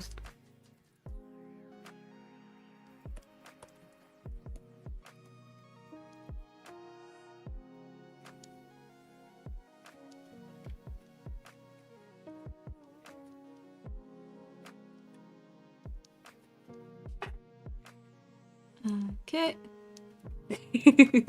You're trying to break stereotypes by making Trucker Hannah in that pose.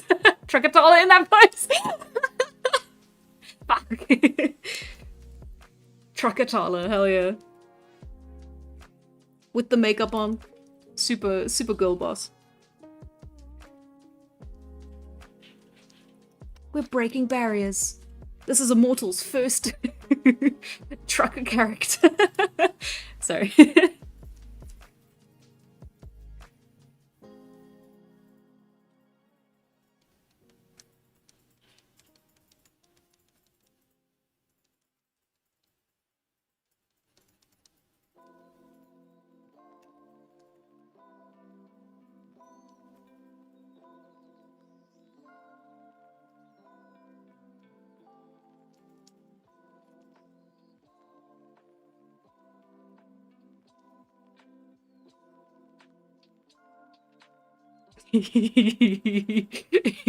Okay. I like that expression. Okay, wait, so her hair's straightened, she's got the forelock here, and then like it's longer here. So, oh, that's terrifying.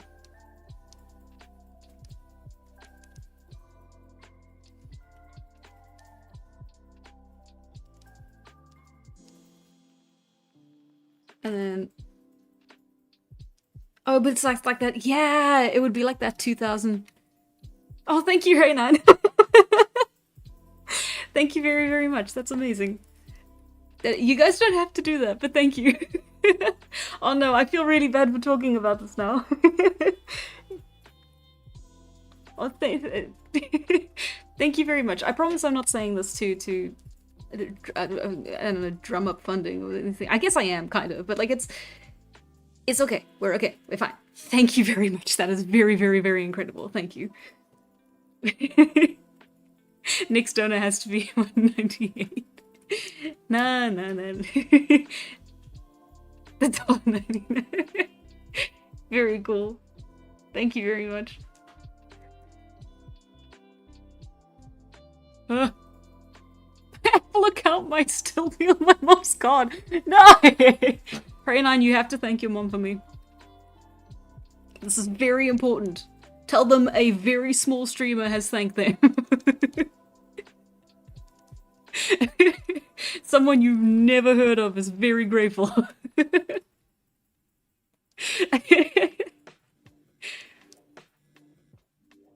Every time you get a donor, you should say that they are mortal. Okay, hang on. Let me scroll back. Okay. Roystu and Frey9 and Texamantium as well are now honorary immortals. Congratulations. I'm so sorry.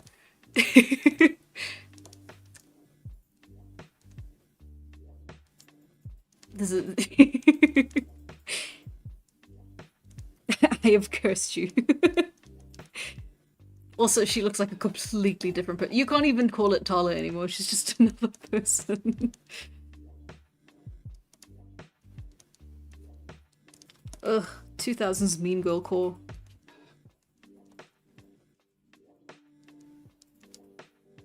And then I should make her head bigger because she's a little bit out of proportion. I guess technically she's not. I'm just used to her hair being floofier, so she's got to be a little bit of a big head now. Tala, but with a momentary lapse in haircut.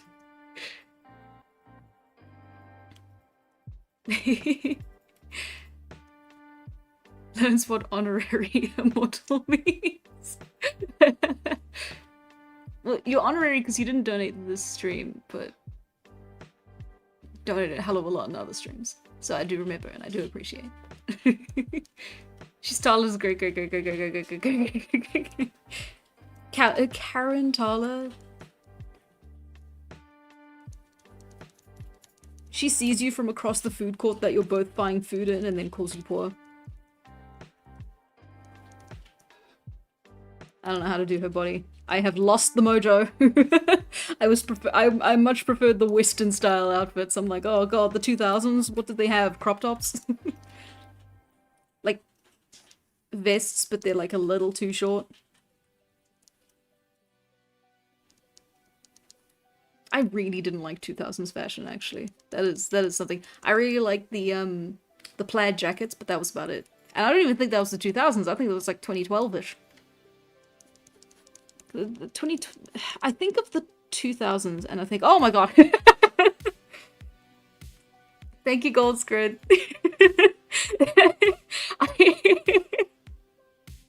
Thank you very, very much. You are you are now pronounced an honorary immortal. This is amazing. Thank you very much. Really appreciate that. Y2K Tala. Y2K Tala wishes for death. Y2K Tala wishes she didn't have to dress like this.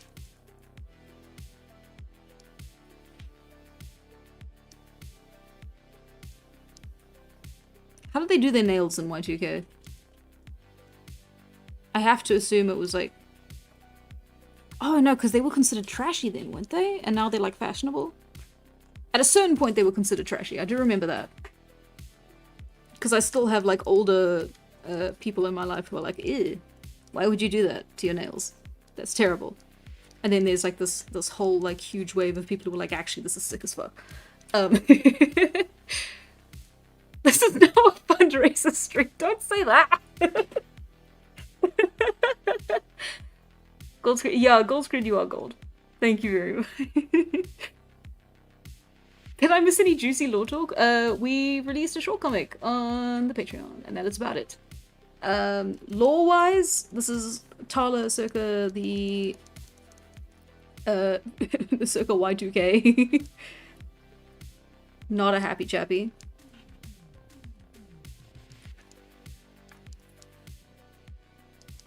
I really just like this. This is... Oh, and then they had like the little... Was that the Y2K? It was... This is the thing, I'm like misconstruing stuff from the 2000s with like stuff that was popular in my primary school in the 2000s. Like what, what's next? Loom beads, loom rings. Don't forget the pacifier that was considered quirky. Oh, I hate 2000s fashion. Oh, that's disgusting. Why though? Isn't it cool and quirky how I'm infantilizing myself? Blah. Isn't it so funny how I look this dumb? Actually, when were parachute pants popular? That's almost as bad. I'm just slandering people's fashion. And then, oh god, and then like the low-waisted jeans as well. For no reason.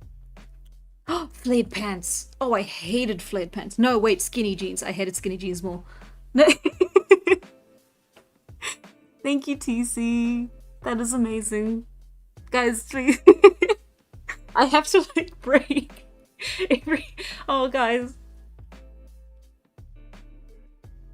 Thank you very, very much. That is heavily appreciated. You guys are going above and beyond. This is amazing. Thank you very, very much. You don't have to. Also, TC, you are an honorary immortal. Thank you very much. It is a little strange to call you that because it is technically also a tier on the Patreon, but we will ignore that for now. Honorary immortal. Huzzah! I love parachute pants. Oh, I'm sorry. Pretend I didn't say anything. I kind of only know parachute pants from that one Futurama episode, so I do apologize. I am uncultured. Skinny jeans 8 pairs though. I owned one pair of skinny jeans when I was younger, like, and it was the only thing. I went to go buy jeans and they were the only jean type available in the shop, and it was like the only shop I was willing to go to because I hated going clothes shopping. And so I was like, you know what, this is fine, I'll get a pair of skinny jeans. I hated those skinny jeans. Every day I had to wear them sucked just because I would spend so long just getting into them and it was so uncomfortable. I'm seeing a lot of hearts. Sucked. Oh, bye, Hooray. Oh, is that the hearts? Bye, Hooray. Thank you very, very, very much for being here. And thank you very much for your donation. Enjoy your AG class. Yeah. Okay. Skinny jeans are a danger to your leg circulation. I believe it. I don't care how, like, good people thought it looked, because it didn't look good. It didn't look good on me. It didn't fit my I guess, body type. I always thought they felt uncomfy, and I hated, like, sitting down in them, which sucked because I was at school and I had to sit down all day. I just didn't like skinny jeans. Yeah, okay, this was a mistake. I have lost the mojo. I don't actually enjoy drawing this, so I'm just gonna... And their heels, and they're pretty. And she has a binky around her neck. And she's very upset because she wants to speak to a manager. And, oh boy is... misogyny bad in this time, but it's gonna get a whole lot worse in 20 years, so look forward to that. Sorry. Where did that come from? And they gotta be like a heart shape or something. It's gotta be dumb. Why was the 2000s so plasticky?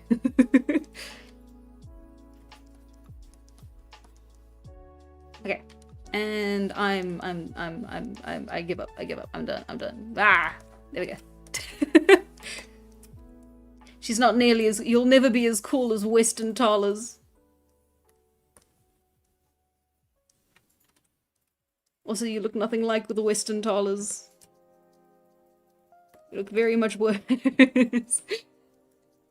Make Y2K BTE Tala. She's not gonna look much different. Wait, no, hang on. Yes, she is. I can draw her in the list. Where is my notebook? Ah, don't drop. Okay. Where did I put it? I'm gonna draw her in a very specific look.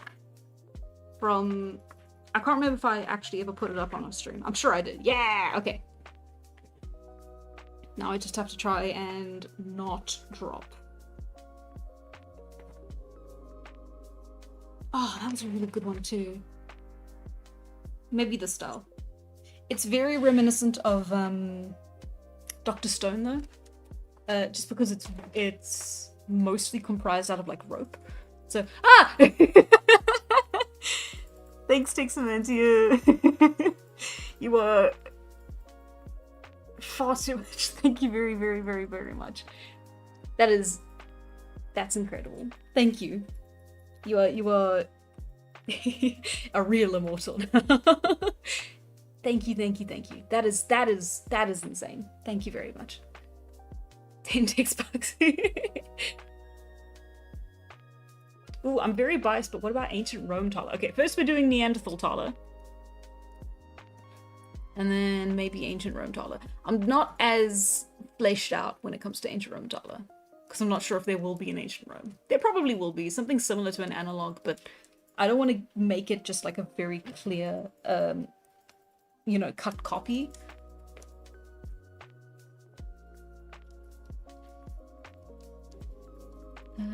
Okay.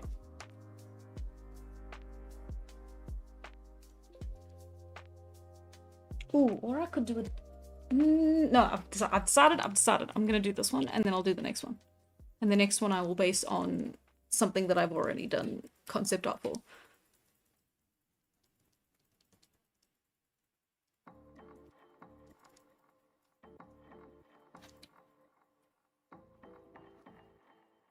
Okay, concept art tower.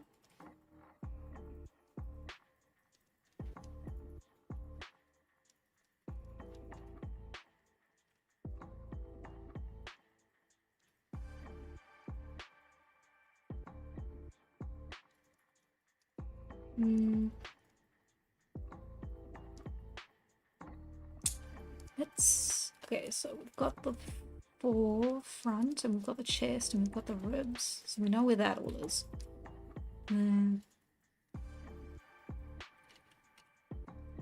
She's sort of sticking her chest out a bit. She's got a bit of a puff, which means we can draw it back here. I too am biased. What about Icelandic Tala? I wouldn't even know where to start with. I haven't really done anything for I don't know anything about Icelandic fashion or like historical styles, and I definitely don't. I haven't got anything to show you that might be similar for Tala. Okay, can I get the mojo back? Is it in the room with us right now?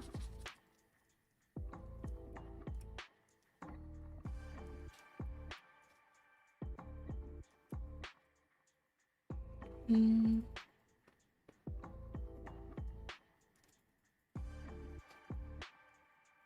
I'm kind of giving her a bit of a generic pose because it's more about showing off the outfit than like giving her character, as opposed to the Western one, which was all about the character.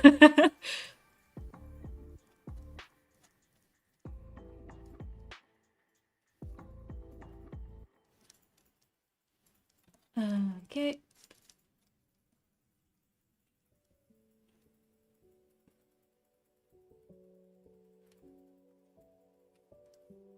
And then let's not give her a bent elbow. That looks a little bit wonky. Let's give it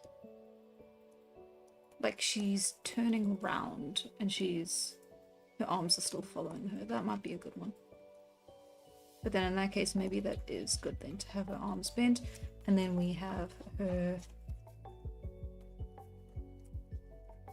like that, and then her legs can go. There we go. That's more of like it's a little bit of a Bigfoot pose, but shush, shush, shush, shush. None of the. I know what happens when I say Bigfoot.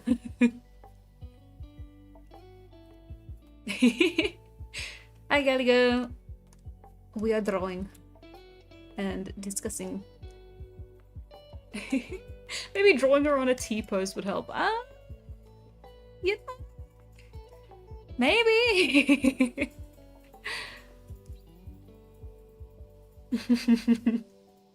K-pop Demon Hunters Tala. Oh, you can't do that to me.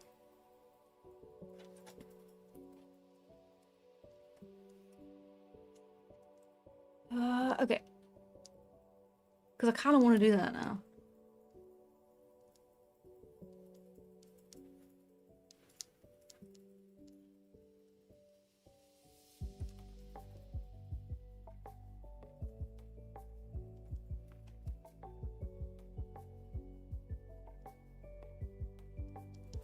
I'm not sure about the face paint. I don't think I'll include anything face paintery.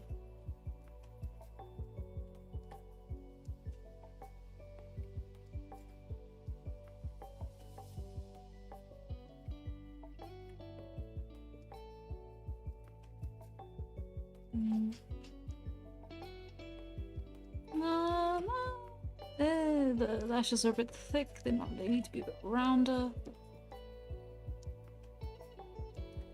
Just gotta look mildly surprised. I mean, she doesn't have to. Be nice if she was.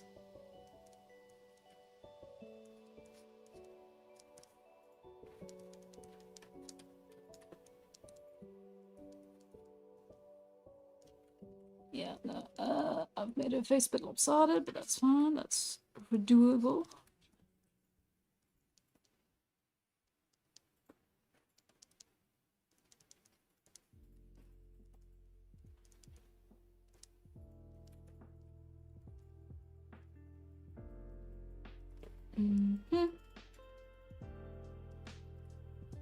So then, this is based on some examples that I saw ages and ages and ages ago of like cowrie shells being used in this kind of like weaving art.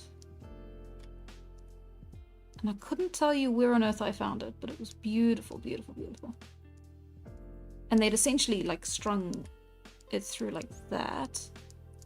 So like there's string running through the cowries that hold them in place. And then there's just like a sort of, then there's proper weaved ones on either side. And then sort of tassels.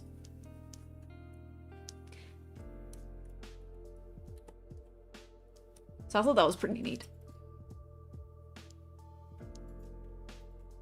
And I'm not entirely sure if that's accurate enough for Neanderthal.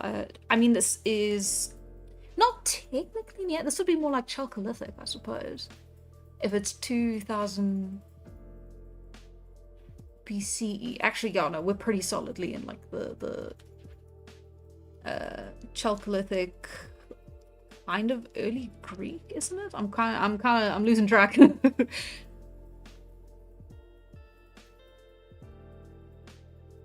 Contrapposto opposed for ancient Greek Tala. The Tala in yellow.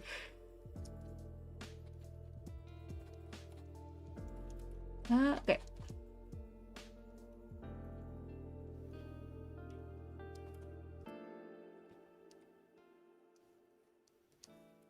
Okay, and then the actual dress is done in a very similar way, where it's almost done entirely out of weaving.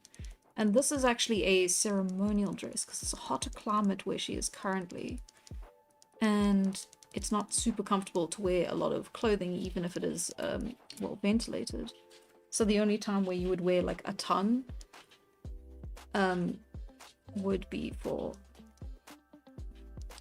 ceremonial purposes.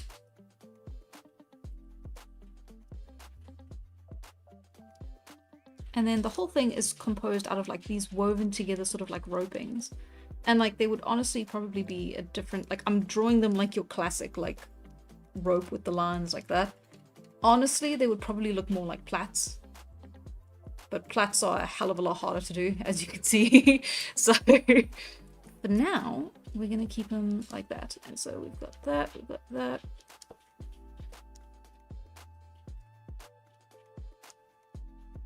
And then like that, and then shup, shup, shup, shup, shup, shup, shup, shup, shup, shup. And then it's like they are sort of all woven like that. So it's a massive mat that is essentially just being held together by this wraparound. Like, it's not super fancy, but it is ceremonial. For what ceremony, I haven't really figured that part out yet. But it's gonna be something important. And then of course it'll come with like a headdress and stuff like that. Some like ornaments in the hair. But for now, we can make it a really simple sort of like braided. There you go.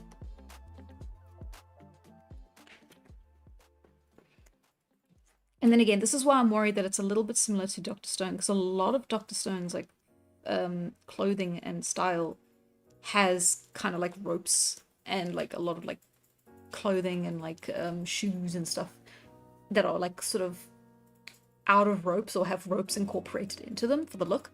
And I think it's a really interesting look, and it's very cool. And I believe it's inspired from something like actual like ancient communities, maybe. Maybe, I don't know. That's I need to double check that actually. Take that with a grain of salt. But it's such an interesting look.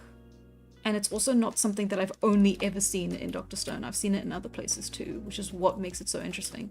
The first shoes ever, well, the earliest found shoes are also like woven together reeds. I believe it's reeds, but it's a woven together fiber, grass-like fiber. So it's yeah, so it's like, am I copying, or can you even copy the concept of like rope? And I mean, yeah, you can if it's incorporated in a very specific way, but I can't remember how they incorporated it. So I'm just gonna leave it. Because I remember it being in the shoes, and I remember it being like wrapped around the wrists. And then it had like tassels, which isn't unique on its own, but I feel like that would be a step too far to incorporate that then into Tala's outfit for this specifically. I love copyright. I love dancing around it. I love worrying about it. And then it's a very long grass skirt.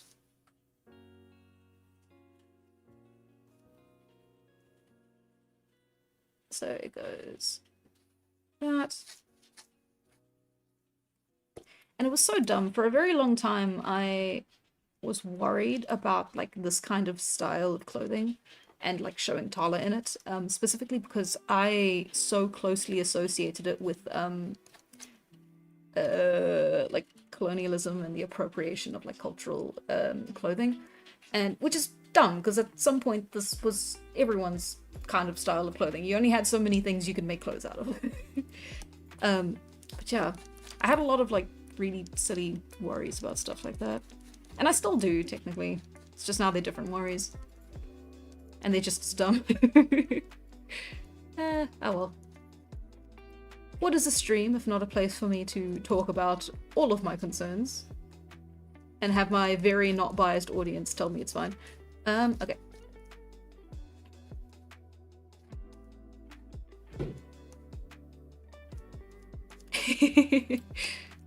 Oh, I saw a game on the PlayStation Store with a very similar name to my graphic novel, and I panicked for a second, being like, how do I have to change my book's name now?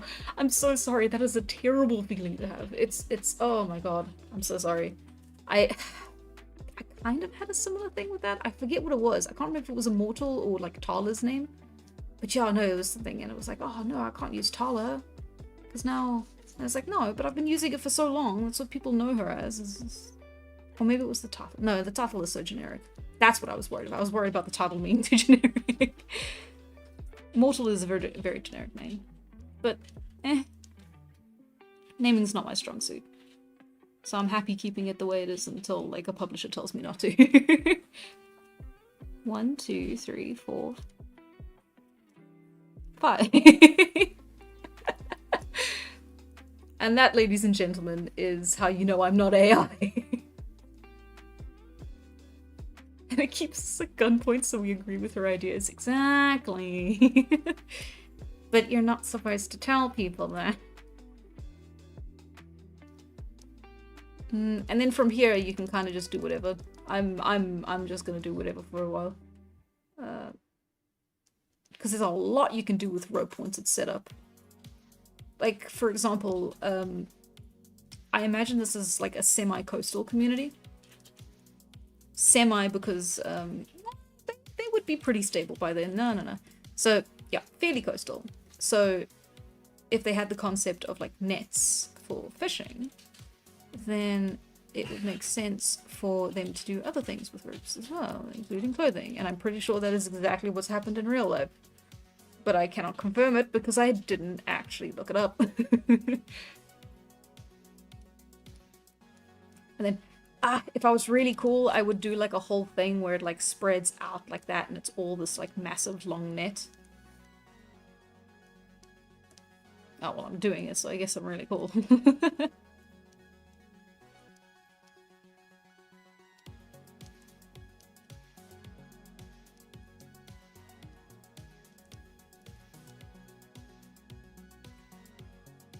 Okay.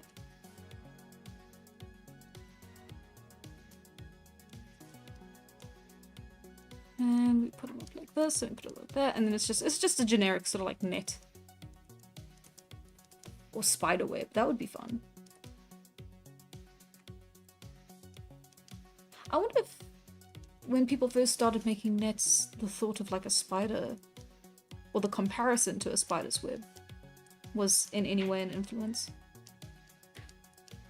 Or maybe not an influence, but if there were comparisons. I mean, you look at like the story of Hera and the Weaver, like that's a pretty clear comparison, but it was more about like weaving as in like textiles and cloth and not like fishing nets. Ooh, most rope made for clothing was made out of sinew, not straw or grass. You see a lot of straw rope in clothing later once agriculture was invented as byproducts. That's a great point. Because this is set 2000 BCE, so roughly late near this not late in this world, and it's not technically set like the 2000. I just picked a time period close to it, so this is like late Neolithic, where I believe agriculture had properly developed. Most civilized societies were fairly were completely sedentary by this point. Yeah, no, I think I did it okay. I think I've covered the bases. Plot twist, Tala was chilling with the liquid Inuits and missed out on the rest of the world up until like the 1800s. Ah, I see. Maybe. Ooh, I was stuck on the name of my story for a long while, then suddenly on a random evening I had a eureka moment. That's so cool. I love when that happens. I had that for a long time with the first arc. So I kind of like, I feel like the first arc as it currently is it's solid, but it is still fairly simple. But it is so dumb how many tries it took to get to that point where it felt solid.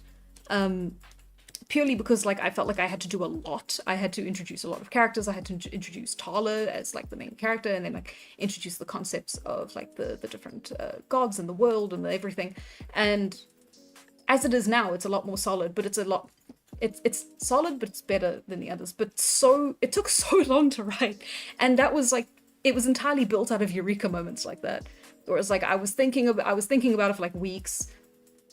Like chewing on an idea, and it's like, I don't really like how it looks. Maybe I should just like scrap it and go back to the drawing. And then it's like I'd sit down and like go, oh, wait, I can do it like this, and then I can do it like this, and then I can do it like this, and then it's like, yes, okay, finally. And then we're done. And then it was done. And now I got to do that with every other arc. I've got good outlines. I just need to find out like how to integrate everything together so that it pops and is as good as the first arc. I called one project the Yeehaw project for literal years until I came up with the better one. That's so cool. That's great. OMG Silk Song reference. Ooh, I remember that Wild Silk exists. I'm still playing with the idea of creating a fictional spider solely so that I can have a civilization that works with spider silk as like their main textile. And I'm still playing with the idea, even though like there is no other instance where I make a fictional species. Like I'm trying to keep it very linked to the real world. But this is like the one example where I'm like, oh, but if I could just like make like a god, like but like what if we could though? But like what if we could though? And I came up with the idea like so long ago, but at the same time it's like every now and then it's like, oh, but what if I could though? Ooh, Oxford made something called the Lexicon of Greek Personal Names, an online database of ancient Greek names collected from all known written sources and their analyses / meanings. Ooh, that's sick. Ah, bye TC! Thank you very much again. Thank you for coming, thank you for watching, thank you for donating as well. That was amazing. What's TC?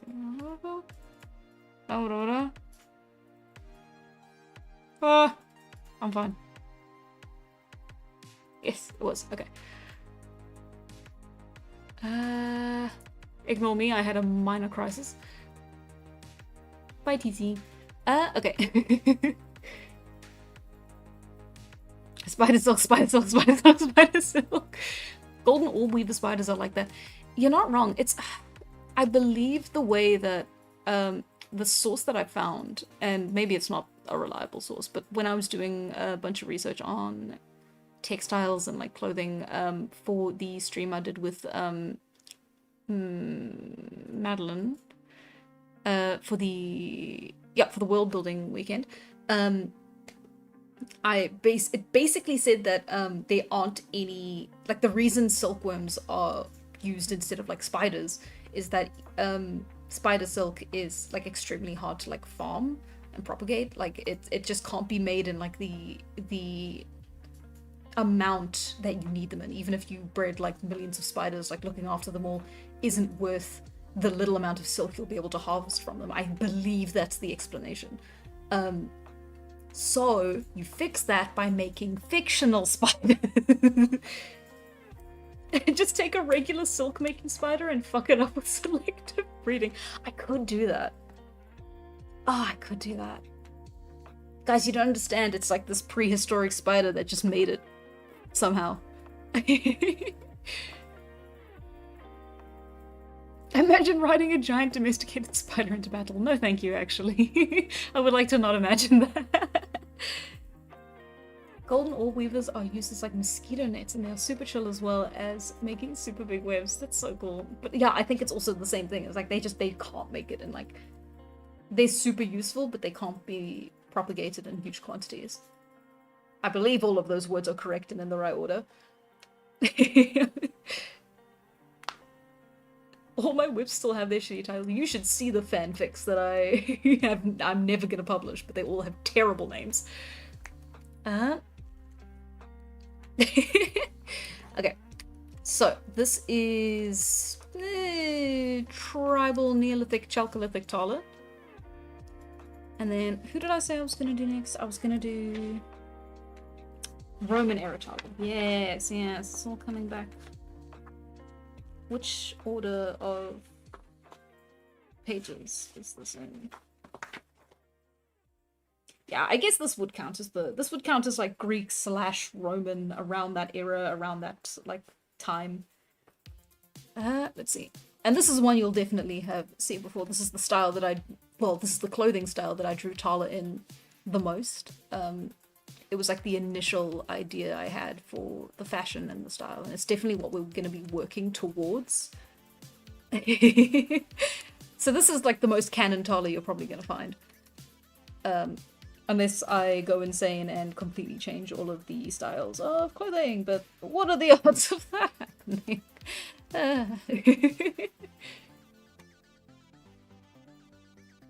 Am I going insane? I feel like I'm...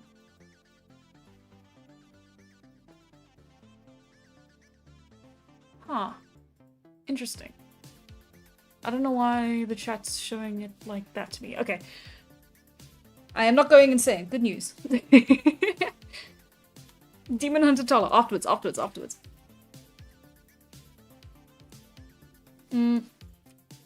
Okay. I could also do Farmer Tala from this period. That would be fun. Okay.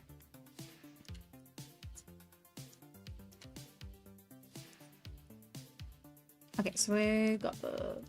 Let's think of a nice pose.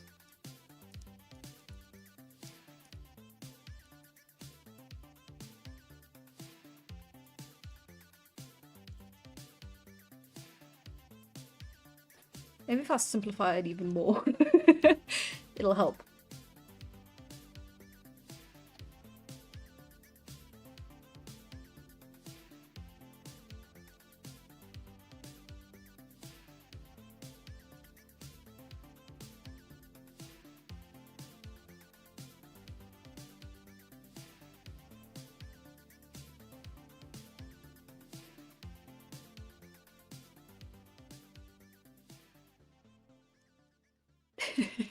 These sketches are getting worse.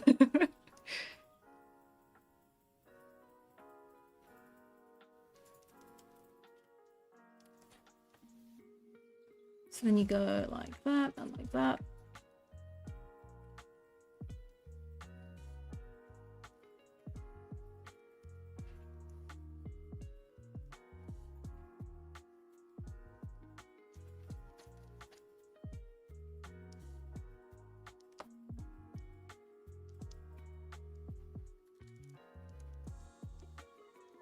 I actually think this sucks because I'm only going to be able to tell one real story in this setting before moving on to the next one. And it'll be similar place, different time. So the style will have to change slightly, the people will have to change slightly, which is a bit sad because it's I feel like there's so much work that goes into building the worlds, and then you can only really spend like an arc. But it's alright. Buff Tala Farmer. Okay. Bye, I can't come up with a good username. Swedish person. Sorry. It's a bit rude.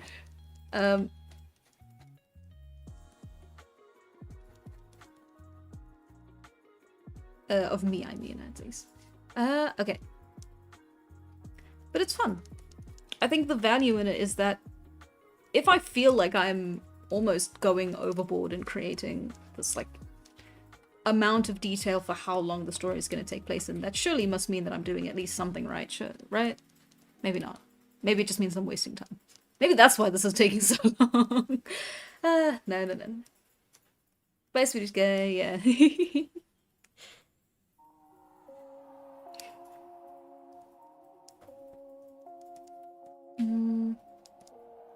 Then again, as time slows down, as we go further through the arcs, it will be nice.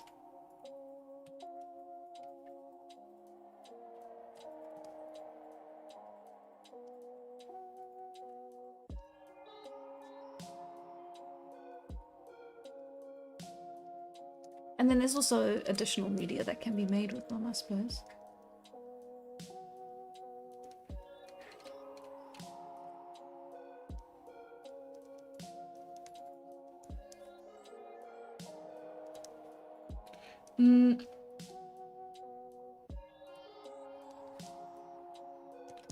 This is neat. I like this a lot. So the idea of the headband is that some of it is like pinned into her hair here, but not really pinned. It's more like tied.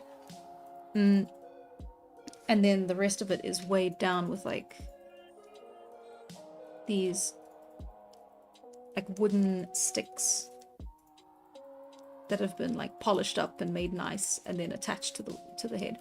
It's a little bit Peruvian, and I'd only realized that when I was finished, because I wasn't really thinking of like Peru or anything like that. I was thinking of a like very green Mediterranean environment, and then somehow that kind of turned into a very surface level kind of like look, Peruvian styles. It might just be the hat and the skirts. Yeah, so because she's a farmer, she doesn't have the sort of like sticks and flags that kind of adorn the heads, because that's more restricted for upper class people who tend to work indoors. It's a signifier for importance and like almost like religious worth, or at least that is the plan for now.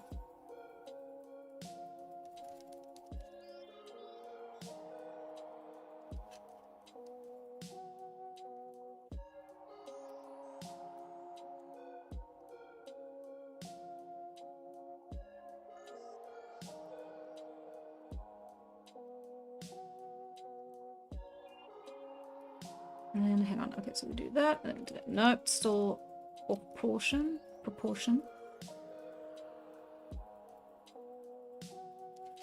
I think that's closer to what we're looking for. Yeah, like that. There we go. Okay.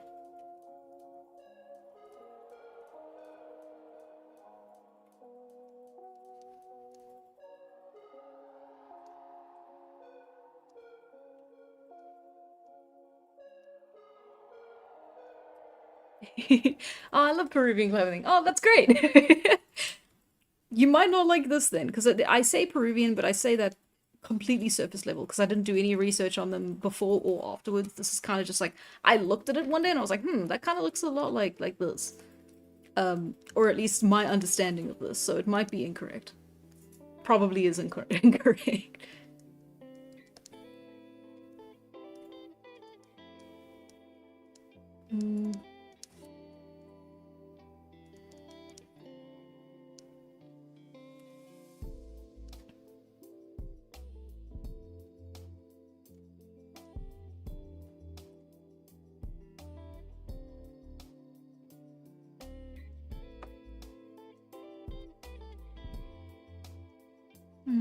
Her eyes are a bit big, but that's just gonna be left for now.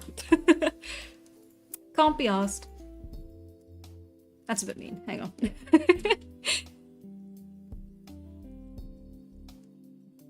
you go. You just had to change 2 things. Why are you so upset? Me. Why am I so upset? There we go. Okay.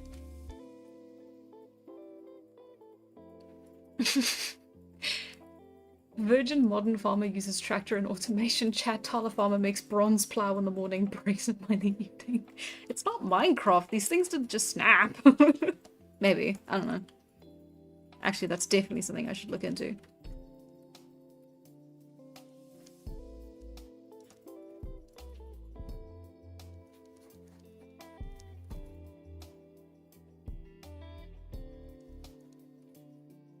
Ah, I'm getting eaten by muzzies. Yeah.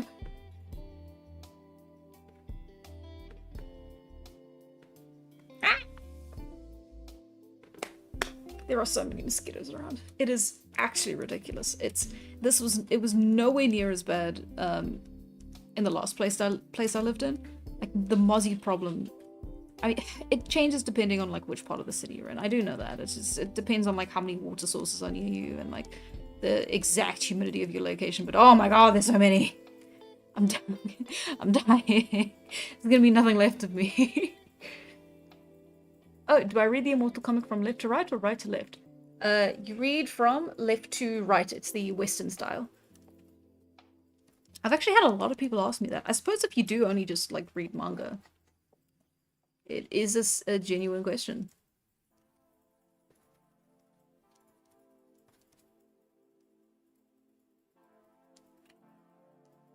The hardest part to justify for her outfit, I think, is the like wraparound. In theory, it shouldn't be impossible. In fact, I think it's very probable.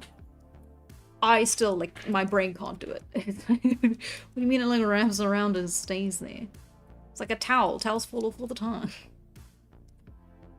Towels are not a good way to build your entire wardrobe.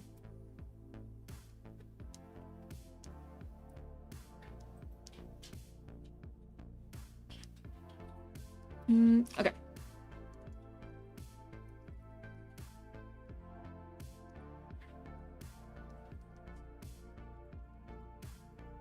Okay, and okay, and okay, and okay, and okay.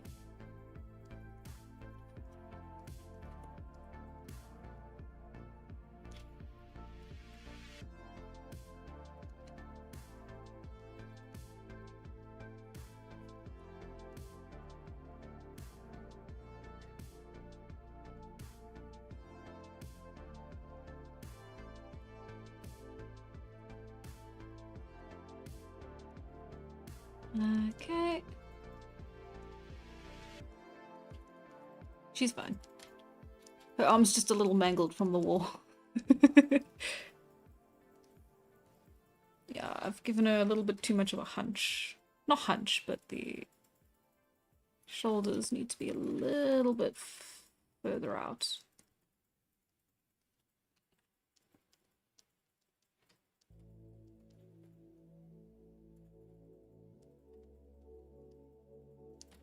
Yes? No? Yes? Yes. Okay, yes.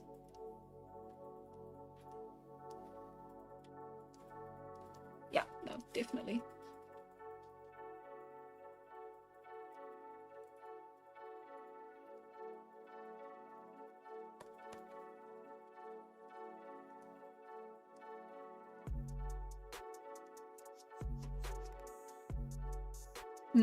I do have a problem when I draw this kind of like outfit. Because my brain says that the shoulders should be closer together. Because I often draw them with these like very close together shoulders. But actually not really. I've not been doing that this entire time.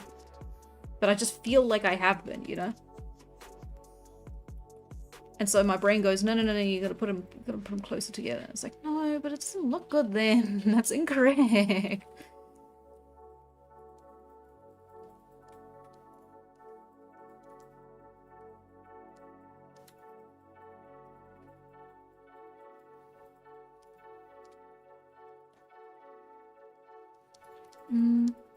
And this is also stuff that you've probably seen before.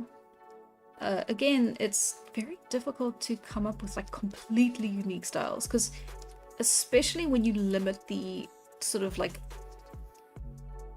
materials available to a group, they do kind of end up all dressing very similarly. in like, because it's like, hey, if you're gonna take like the shortest road or like the path of least resistance towards something, it makes a lot of sense that it's oh yeah. Oh yeah, I do call them Aussies, yeah, the I didn't realize people were talking about me calling them Aussies, yeah. It's a very, yeah, it's very white, is it white? White Afrikaans? It's a very South African thing. Sorry, white people are Afrikaans. I am Afrikaans people are white. I'm just yeah. British descended or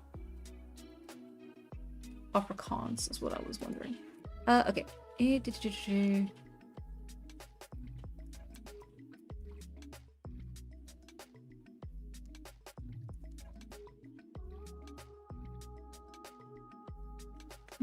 Yeah, and then the idea, of course, is that if it was a guy, he would just be shirtless with the skirt, and the skirt would, of course, be the same. Well, not of course, but yeah, the skirt would be the same length. It's just I gotta be mindful. This is YouTube, and also the comic's gonna go up somewhere.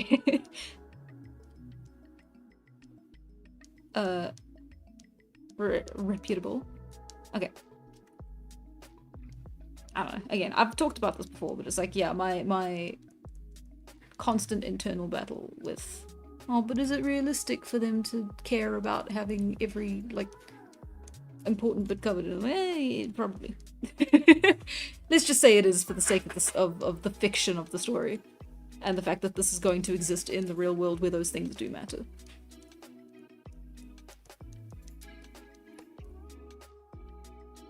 And then, of course, bare feet, because God forbid you spend like 3 months making a shoe and then it wears out after another 3 months.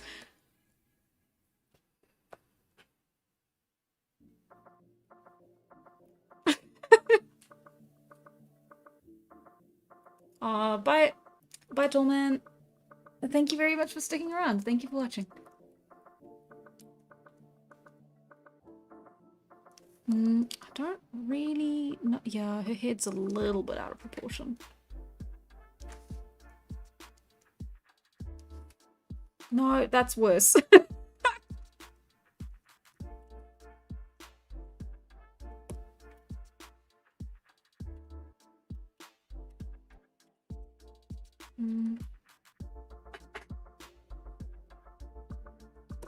Yeah, no, that's fine. I just needed to make it a little bit less of a pinhead. Okay. No sandals, nah. You're a farmer. Get some soil between the toes. YouTube, oh no, they're showing ankles. We can't have that. It's still 1830. Yeah. Afrikaners have got to be one of the few examples of people from an industrialized society voluntarily adopting a nomadic lifestyle, right? I guess. I've always sort of assumed it was the same as the Oregon Trail in the US. Is you had like the Voortrekkers here. Hi, Odyssey 7. Thanks for joining us. But yeah, no, it's a.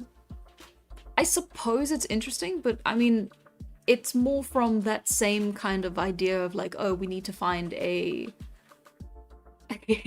promised land or a homeland or a place better than here. Because if you go to Cape Town and the surrounding area, you too would probably think we gotta go somewhere. We gotta go somewhere else, guys. We can't be here anymore. It's too difficult.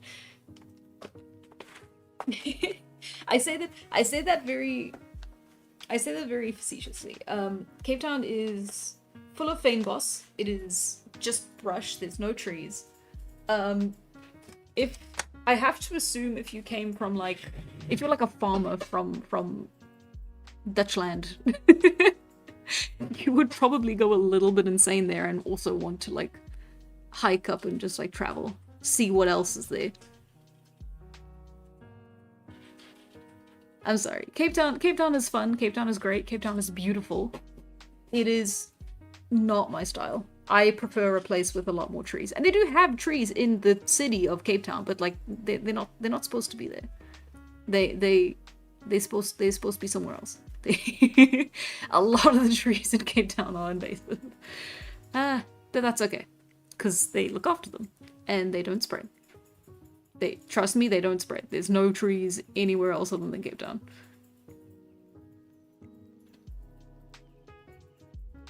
Eastern South African dunks on Western South Africa for having poor soil. Guys, you're gonna start a civil war. Guys, can't tell anyone I said that. They're already trying to secede. Okay. I'm from Germany and from a town on the countryside. I would go insane, get insane without a tree. Exactly. Eastern Cape is all trees. It's just trees. It's great. It's wonderful. I mean, some of them aren't supposed to be here. Some of them aren't. But like, good trees. Lots of trees. It's an environment that supports a lot of trees. And it's like, you go to most other places in South Africa and there's no trees. You go to, it's all very much like very similar scrubland, very similar savannas. And you get, the savannas have trees. Those are fine. But then you go to like the Karoo, right? And the Karoo is just desert. Desert and scrubland, and it's a very productive scrubland, but it is still a scrubland. And then you go to the Western Cape and they have fynbos. And fynbos is great, but it is also only like waist high. So it is just, far as the eye can see, just plains and plains of this fynbos. And it is no tree. I go insane. That is something I've learned about myself as someone who has now visited the Cape. I go insane. And I've said this so many times before. I'm so sorry. It feels like I can't bring up the Western Cape without dunking on like the fact that they don't have trees. But it is something that stuck out so heavily to me in a way that I wasn't expecting it to. And it is something that is like continued to stick out to me in a way that I don't know how people live like that. Just nothing is up there. In the same way that I don't understand that people can live in like New Mexico. It's like, New Mexico, I said. Or like, I guess, the Dakotas. I'm trying to think of like empty places. Sorry, that's mean. You know what I mean? It's farmland, grass, no trees. That I cannot understand. Okay, I'll stop talking about it.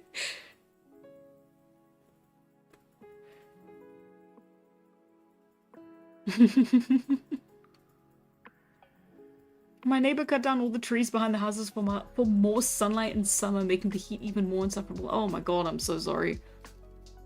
Ooh. I love being on the border between the woodlands and the plains. I head east, all trees. I head west, no trees. Exactly.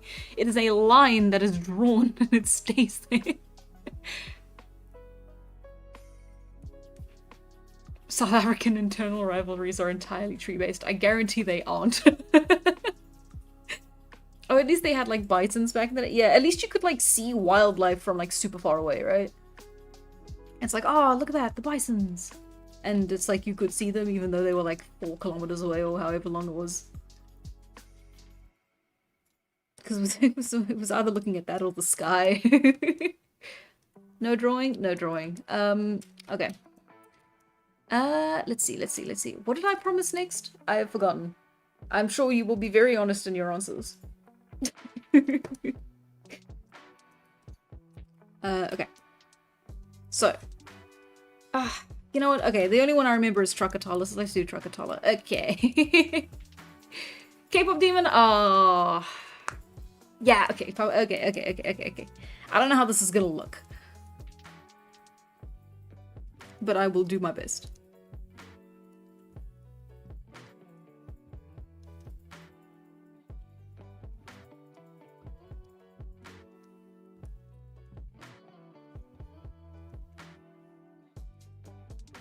Okay. And Brazilian Tala. I can do Miku Tala.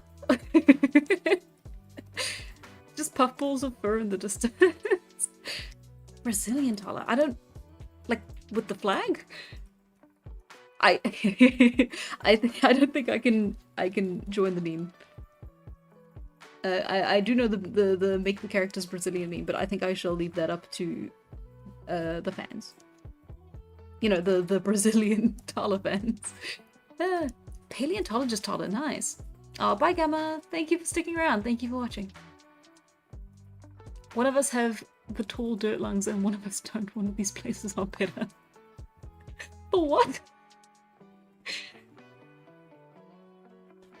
Vast open plains are great for horse nomads though. Mongolian throat singing intensifies. Okay, I will give you that. I do love the like the rolling fields that are always kind of like pictured in like Mongolian nomads and stuff like that, because I've used a little bit of their aesthetic and like way of life to like just learn about nomads, especially ones that live in like colder climates. So I will give you that. That is pretty sick. I do like that. I like the fields of green. That's nice. It's the fields of brown. The Fameboss is beautiful 1 month out of the year because it is just flowers as far as the eye can see. It's gorgeous, gorgeous, gorgeous. But then the rest of the time, it's brown with green bushes around, right? Like it's. I'm dissing on them again. I'm sorry. I don't mean to be mean. It's starting to sound like I actually don't like the place. It is fine. It's great. I guess I would live there if I could because it is a much better, like, it has an actual like arts and culture like industry that's booming at the moment. I'm doing the hand like in the completely wrong spot.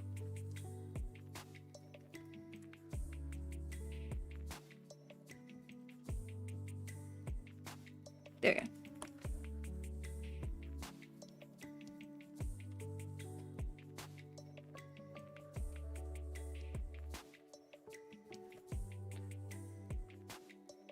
And then I would do the little like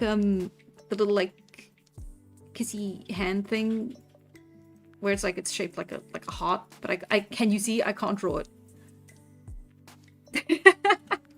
I tried so hard and I couldn't draw it. Now it's done, done, done.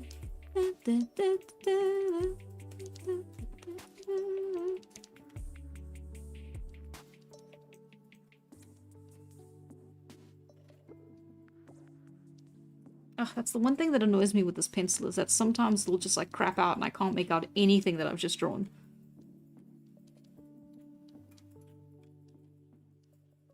There you go.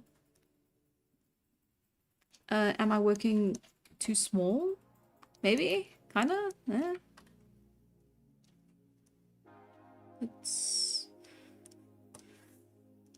Let's actually put you over here. There you go. Isn't that more comfortable?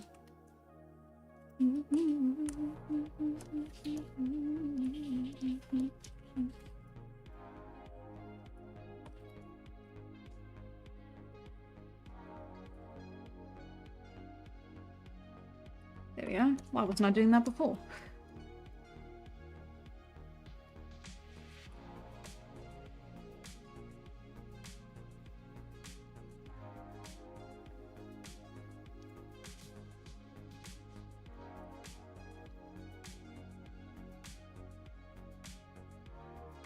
Ah, that's why.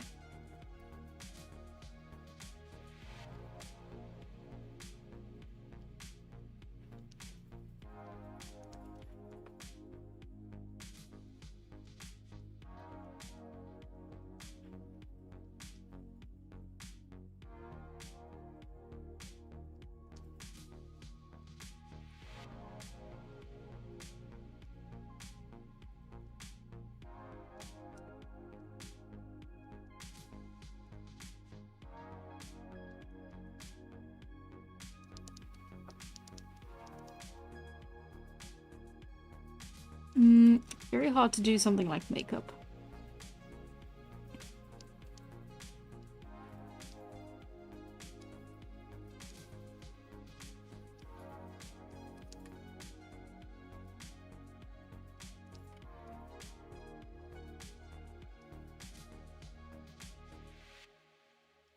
Okay.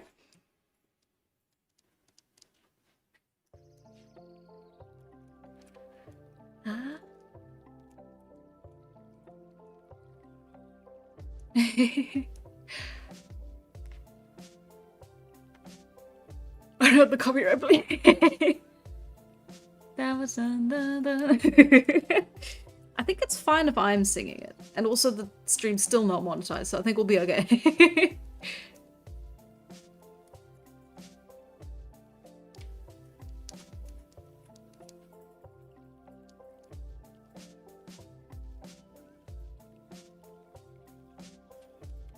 It is really funny. Did you know that Sony sold the movie to Netflix for like super cheap because they didn't think that the movie would be successful?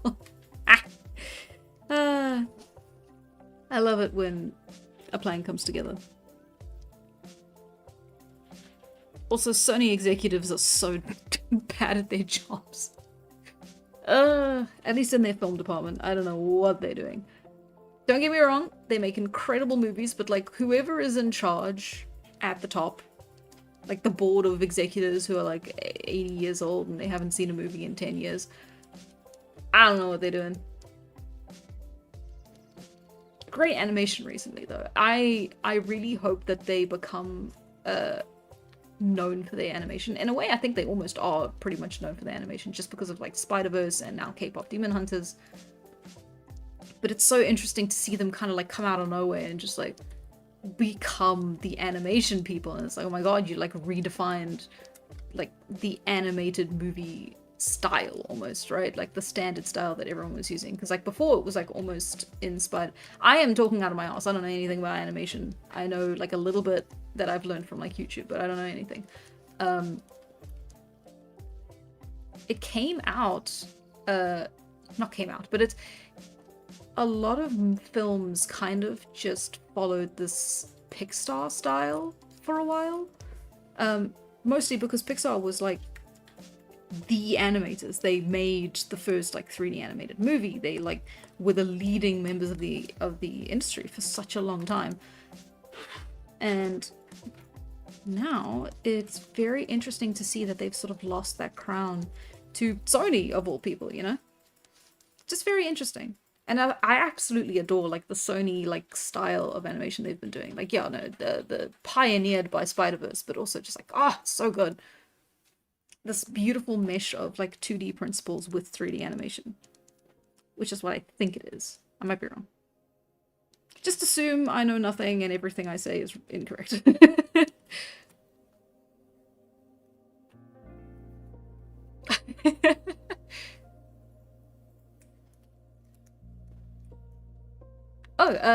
I just drawing on a really high resolution. I kind of am.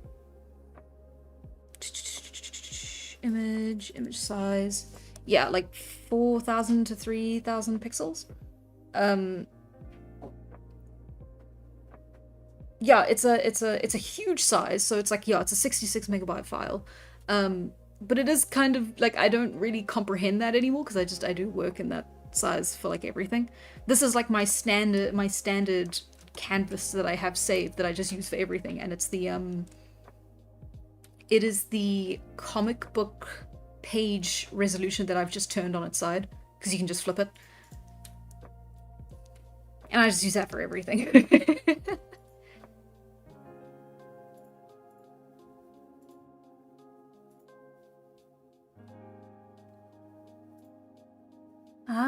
I think that was why Cloudy with a Chance of Meatballs and Hotel Transylvania was so interesting to me when I was little. They didn't copy Pixar and DreamWorks. That's a really good point. I loved Hotel Transylvania as a kid. I mean, don't get me wrong, the sequels are like, eh.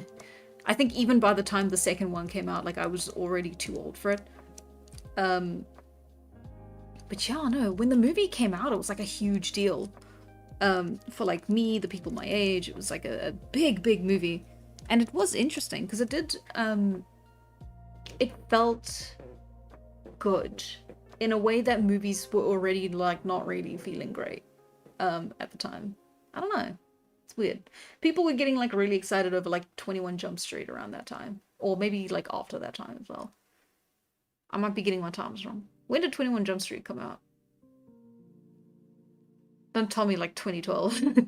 Hotel Transylvania came out like way before. I don't know when anything came out.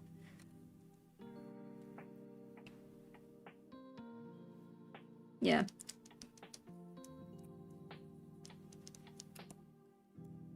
Okay, let me not do any more detail on like the legs or anything. Let me just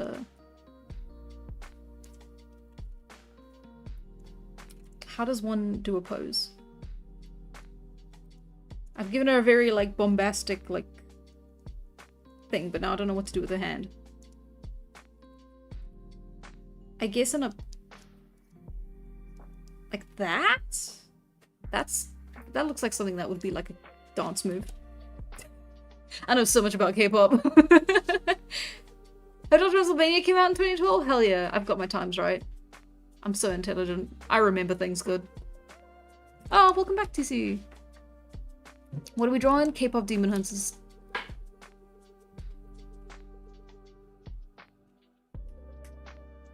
In fact, this is probably going to be the last one of the night, if I had to guess. Because we are almost... Yeah, it's about 11:30. Yeah, no, this is going to be the last one of the night. Just giving you guys a heads up.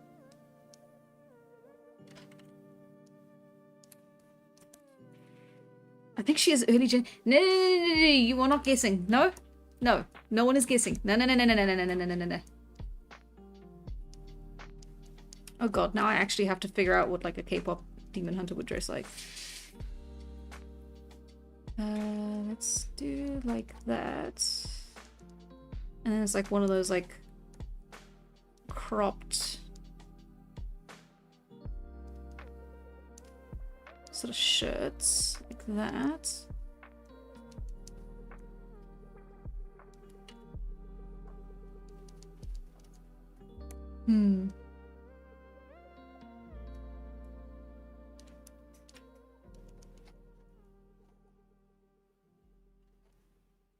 House dun.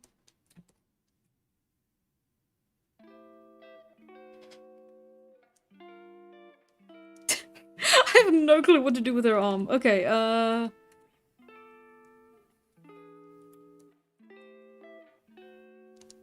it's fine. And then she can have like a little sports bra slash like top underneath it.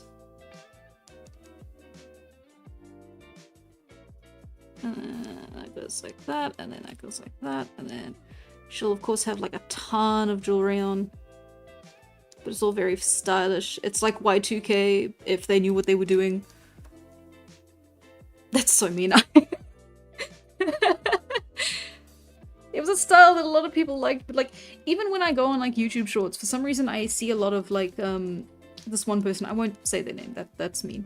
But they do a lot of like retro like comedy where it's like, I remember when things were like this, and it's all like 2000s, and for some reason YouTube seems to think that that's like right up my alley because I keep getting fed it. And it's just that kind of like look for everything. And it's like, why was spray tanning so popular? So maybe that's it. Maybe that's like where I'm getting all my Y2K style info from, and that's why I dislike it, because it's supposed to be funny and bad.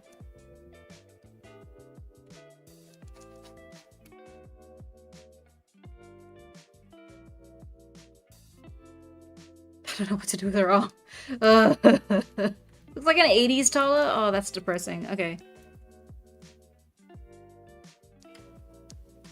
What a K-pop hunter look like? I just give her some parachute pants.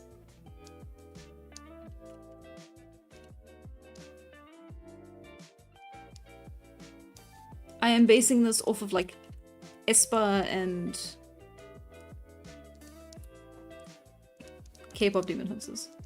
I actually love that style of pant. Actually, I own something like that where it's like it's intentionally like really baggy.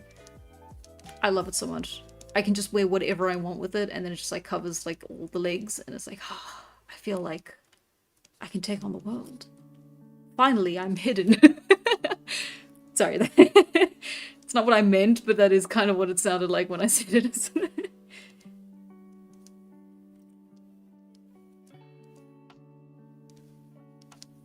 I don't know. Isn't a lot of like the K-pop thing where it's like, it's very like casual or like streetwear, but it's just done in like an extremely fashionable way. And it's like, it's not something you would ever see someone actually wear on the street, because it's like high fashion in that way, but it's like, I mean, some of them. Again, like Ace-Bar does that a lot, where it's like, no one would ever wear that in real life, but also it looks like really good. I don't know. I have been meaning to use like K-pop fashion as inspiration to you know, just like practice clothing design and stuff like that, because it's interesting just to see how, okay, so like for example, this is interesting because it's like, okay, you have the really like tight fitted stuff here, and then you have like this excessively sort of like baggy top, and then these really baggy pants, and then they sort of like almost balance each other out. And I don't know how or why it works that way, but it would be really cool to find out, right?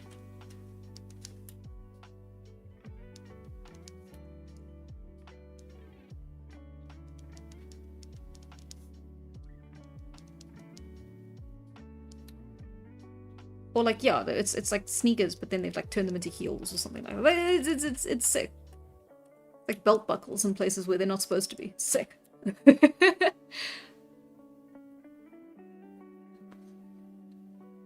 Me when I play Assassin's Creed. Finally, I'm hidden. Ooh, I grew up in the late 2000s, early 2010s, so I was at the end of 90s and thousands fashion, and I really dislike a lot of it. Yeah, same here. It's just, yeah. And then, okay, this is an 80s. Because then you give like the knit. The knit gloves is like 2000s though, isn't it? Damn it. Ooh, but then if you do the gloves that do like the two fingers like that, and then like that, but then that just keeps going, and then the idea is that it's this really tight fitting shirt that then meets up with this tighter like undershirt that's the same color, and then that is really sick, and then that's also like that on the shoulder, and then it looks really pretty.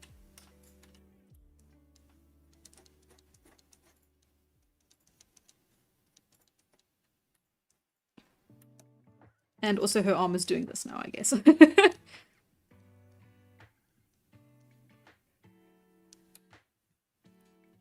Isn't even really K-pop Demon Hunters. It's just my attempt at like K-pop fashion. Well, I suppose that was K-pop Demon Hunters. This is very like, again, it's like the baggy on the top, baggy pants, and then like a tighter like crop top area. That is kind of very roomy. Not roomy. I got this. Don't tell me. The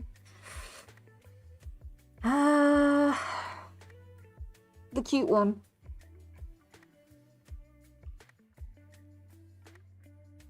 Shit. Damn it. Oh, I'll never get it. Tala becomes a pop star in the comic confirmed. She's just Bobby. She's just done everything, been everywhere. Bobby and the 12 dancing K-pop idols. Watch, that's gonna be the next. They're gonna make something like that. With the success of K-pop Demon Hunters, Bobby's gonna make something like that.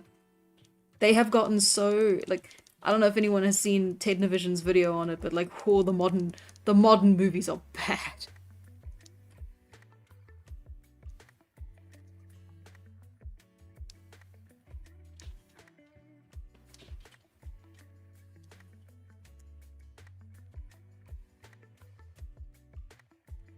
I mean, Ted Navision's video came out like years ago, but like...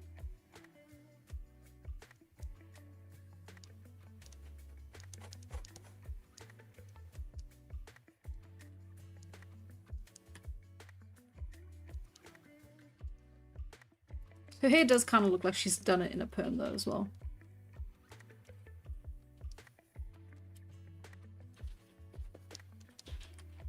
I was going for something. I'm not entirely sure what it was. It might be the makeup that's giving her a little bit, yeah, like the extra eyeliner and like mascara look.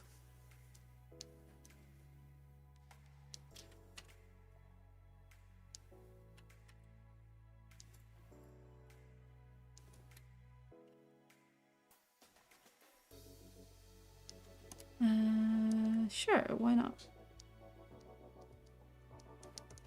Nah, okay, I don't like. I actually don't like that. I've decided.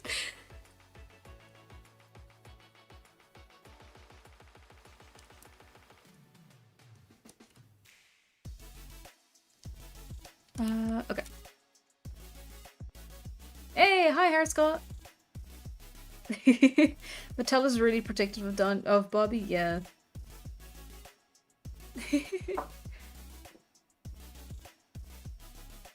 I was trying. Starts with a C. I like the short hair on top. I think if it's that's nice. Okay. Well, in that case, we'll give her. I'm a little worried. It looks very broccoli. But if you like it, you like it. That's good. It's fun when I make something and I'm like, oh, is it okay? And then I've got someone else who's like, yeah, no, it's fine. It looks great. I love it actually. It's like, wow. I can make things that I dislike, but people like. And that's always a revelation for me every time.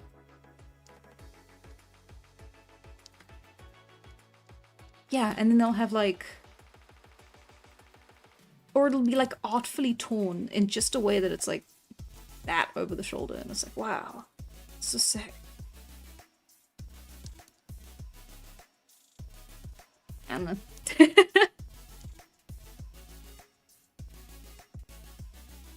there we go. K-pop Demon Hunters. By way of any K-pop band that I could possibly think of on the spot.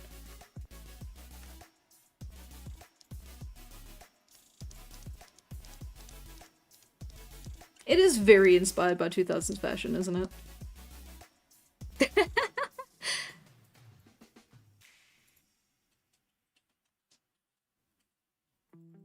Hair not curly enough to be a broccoli top? Oh, that's good. Tall is so cute. I wish I was a model. Yeah. Me too.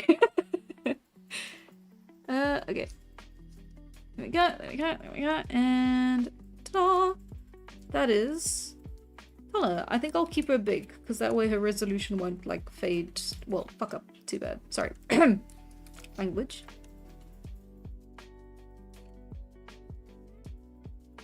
There you go. She is completed. Honorarium.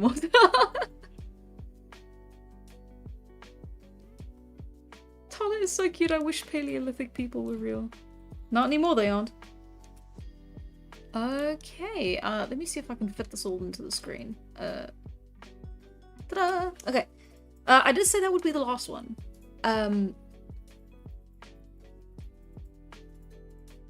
Wait 19 minutes to spare till 12 AM in South Africa. That's the point. I think might be honorary.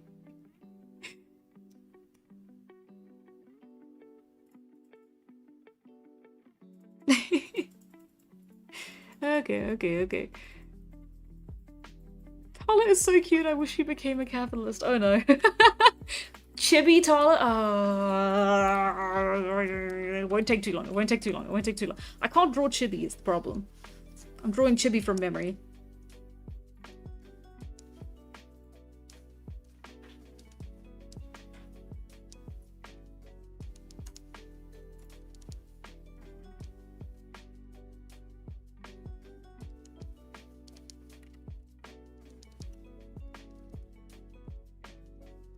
She looks like Midoriya when I draw it like that.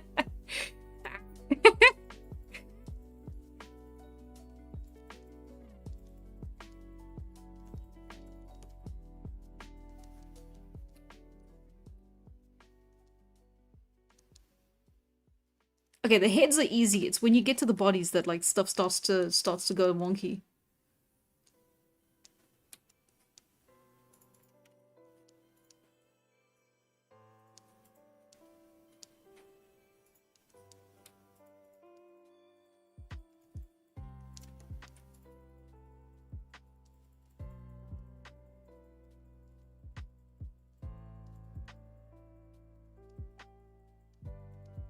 Hmm.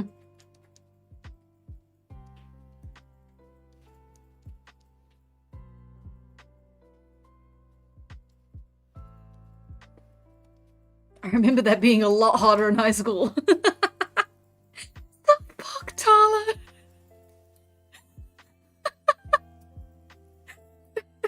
Okay, well, it's either the panicked look, or I give her, like...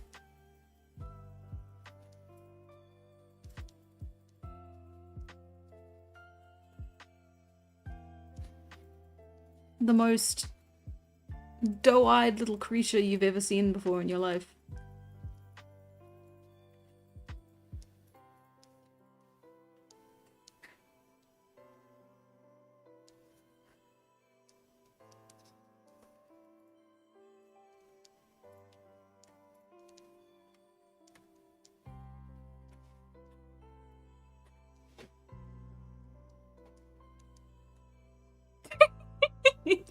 Okay. Like the puppy eyes, Chippy Tom. There you go. Those eyes give away she's swallowed for 12,000 years. A Neolithic Powerpuff Girl, that's great. Panic or the feeling of a lactose drinking milk moments before exploding. Now market it.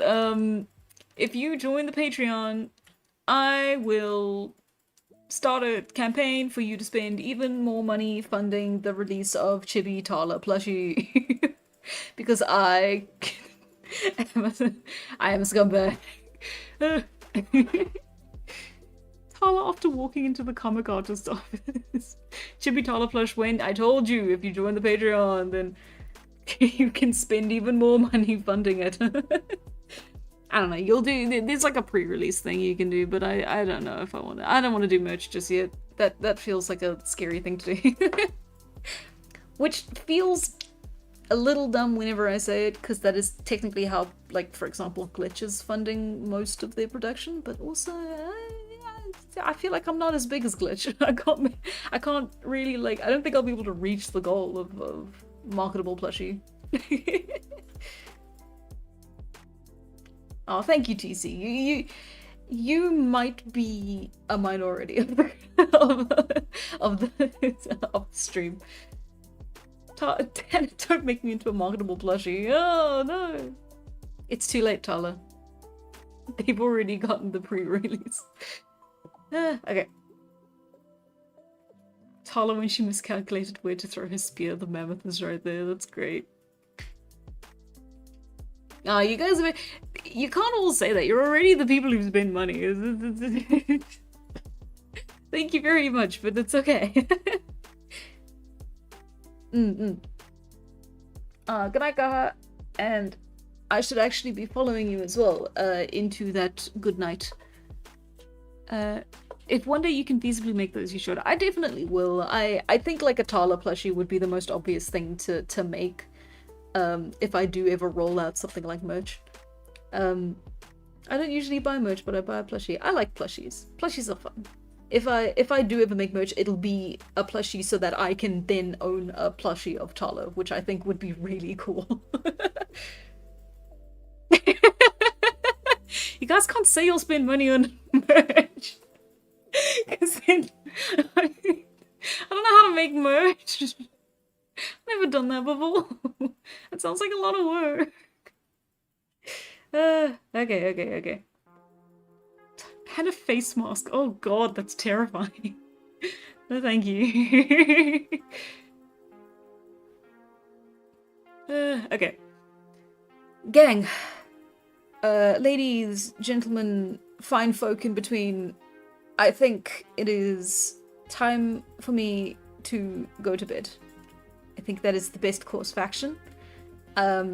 I hope that you also go to bed soon, regardless of your time zone.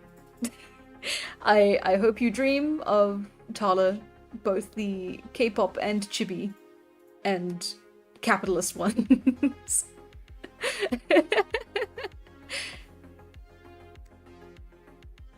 Aw, sorry, Haraskar. If it helps, it'll be same time, same place next week. And we'll probably, I'm gonna be honest, based on the reaction, I'm gonna guess it's gonna be Skyrim. Aw. Bye, Texamentium. Good luck at work. I hope it's okay. I hope it's not too soul-crushing. Don't worry, I'll stay up past midnight like always. Oh no! You can't order me around. No, well, I'm a streamer and you're not. Therefore, you have to. Yeah. That's how it works. That's how life works. Oh. Oh, that's okay, real malcontent. I'm sorry you'll miss it, but there'll always be another one after that, and another one after that, and another one after that, and then maybe not one for the week of Christmas, but then definitely another one after that. Oh no, these streams happen on my most busy day. I'm so sorry. It's always an inconvenient time for someone, but I am sorry that someone happens to be you. I hope it's not like that all the time. And I go to bed. Okay. The Phoenix bows to no one. Okay. Everyone, thank you again. I have really enjoyed this time with you guys. And I cannot wait to see you all next week. Goodbye, good night, and I hope you have an amazing week. Okay. Bye.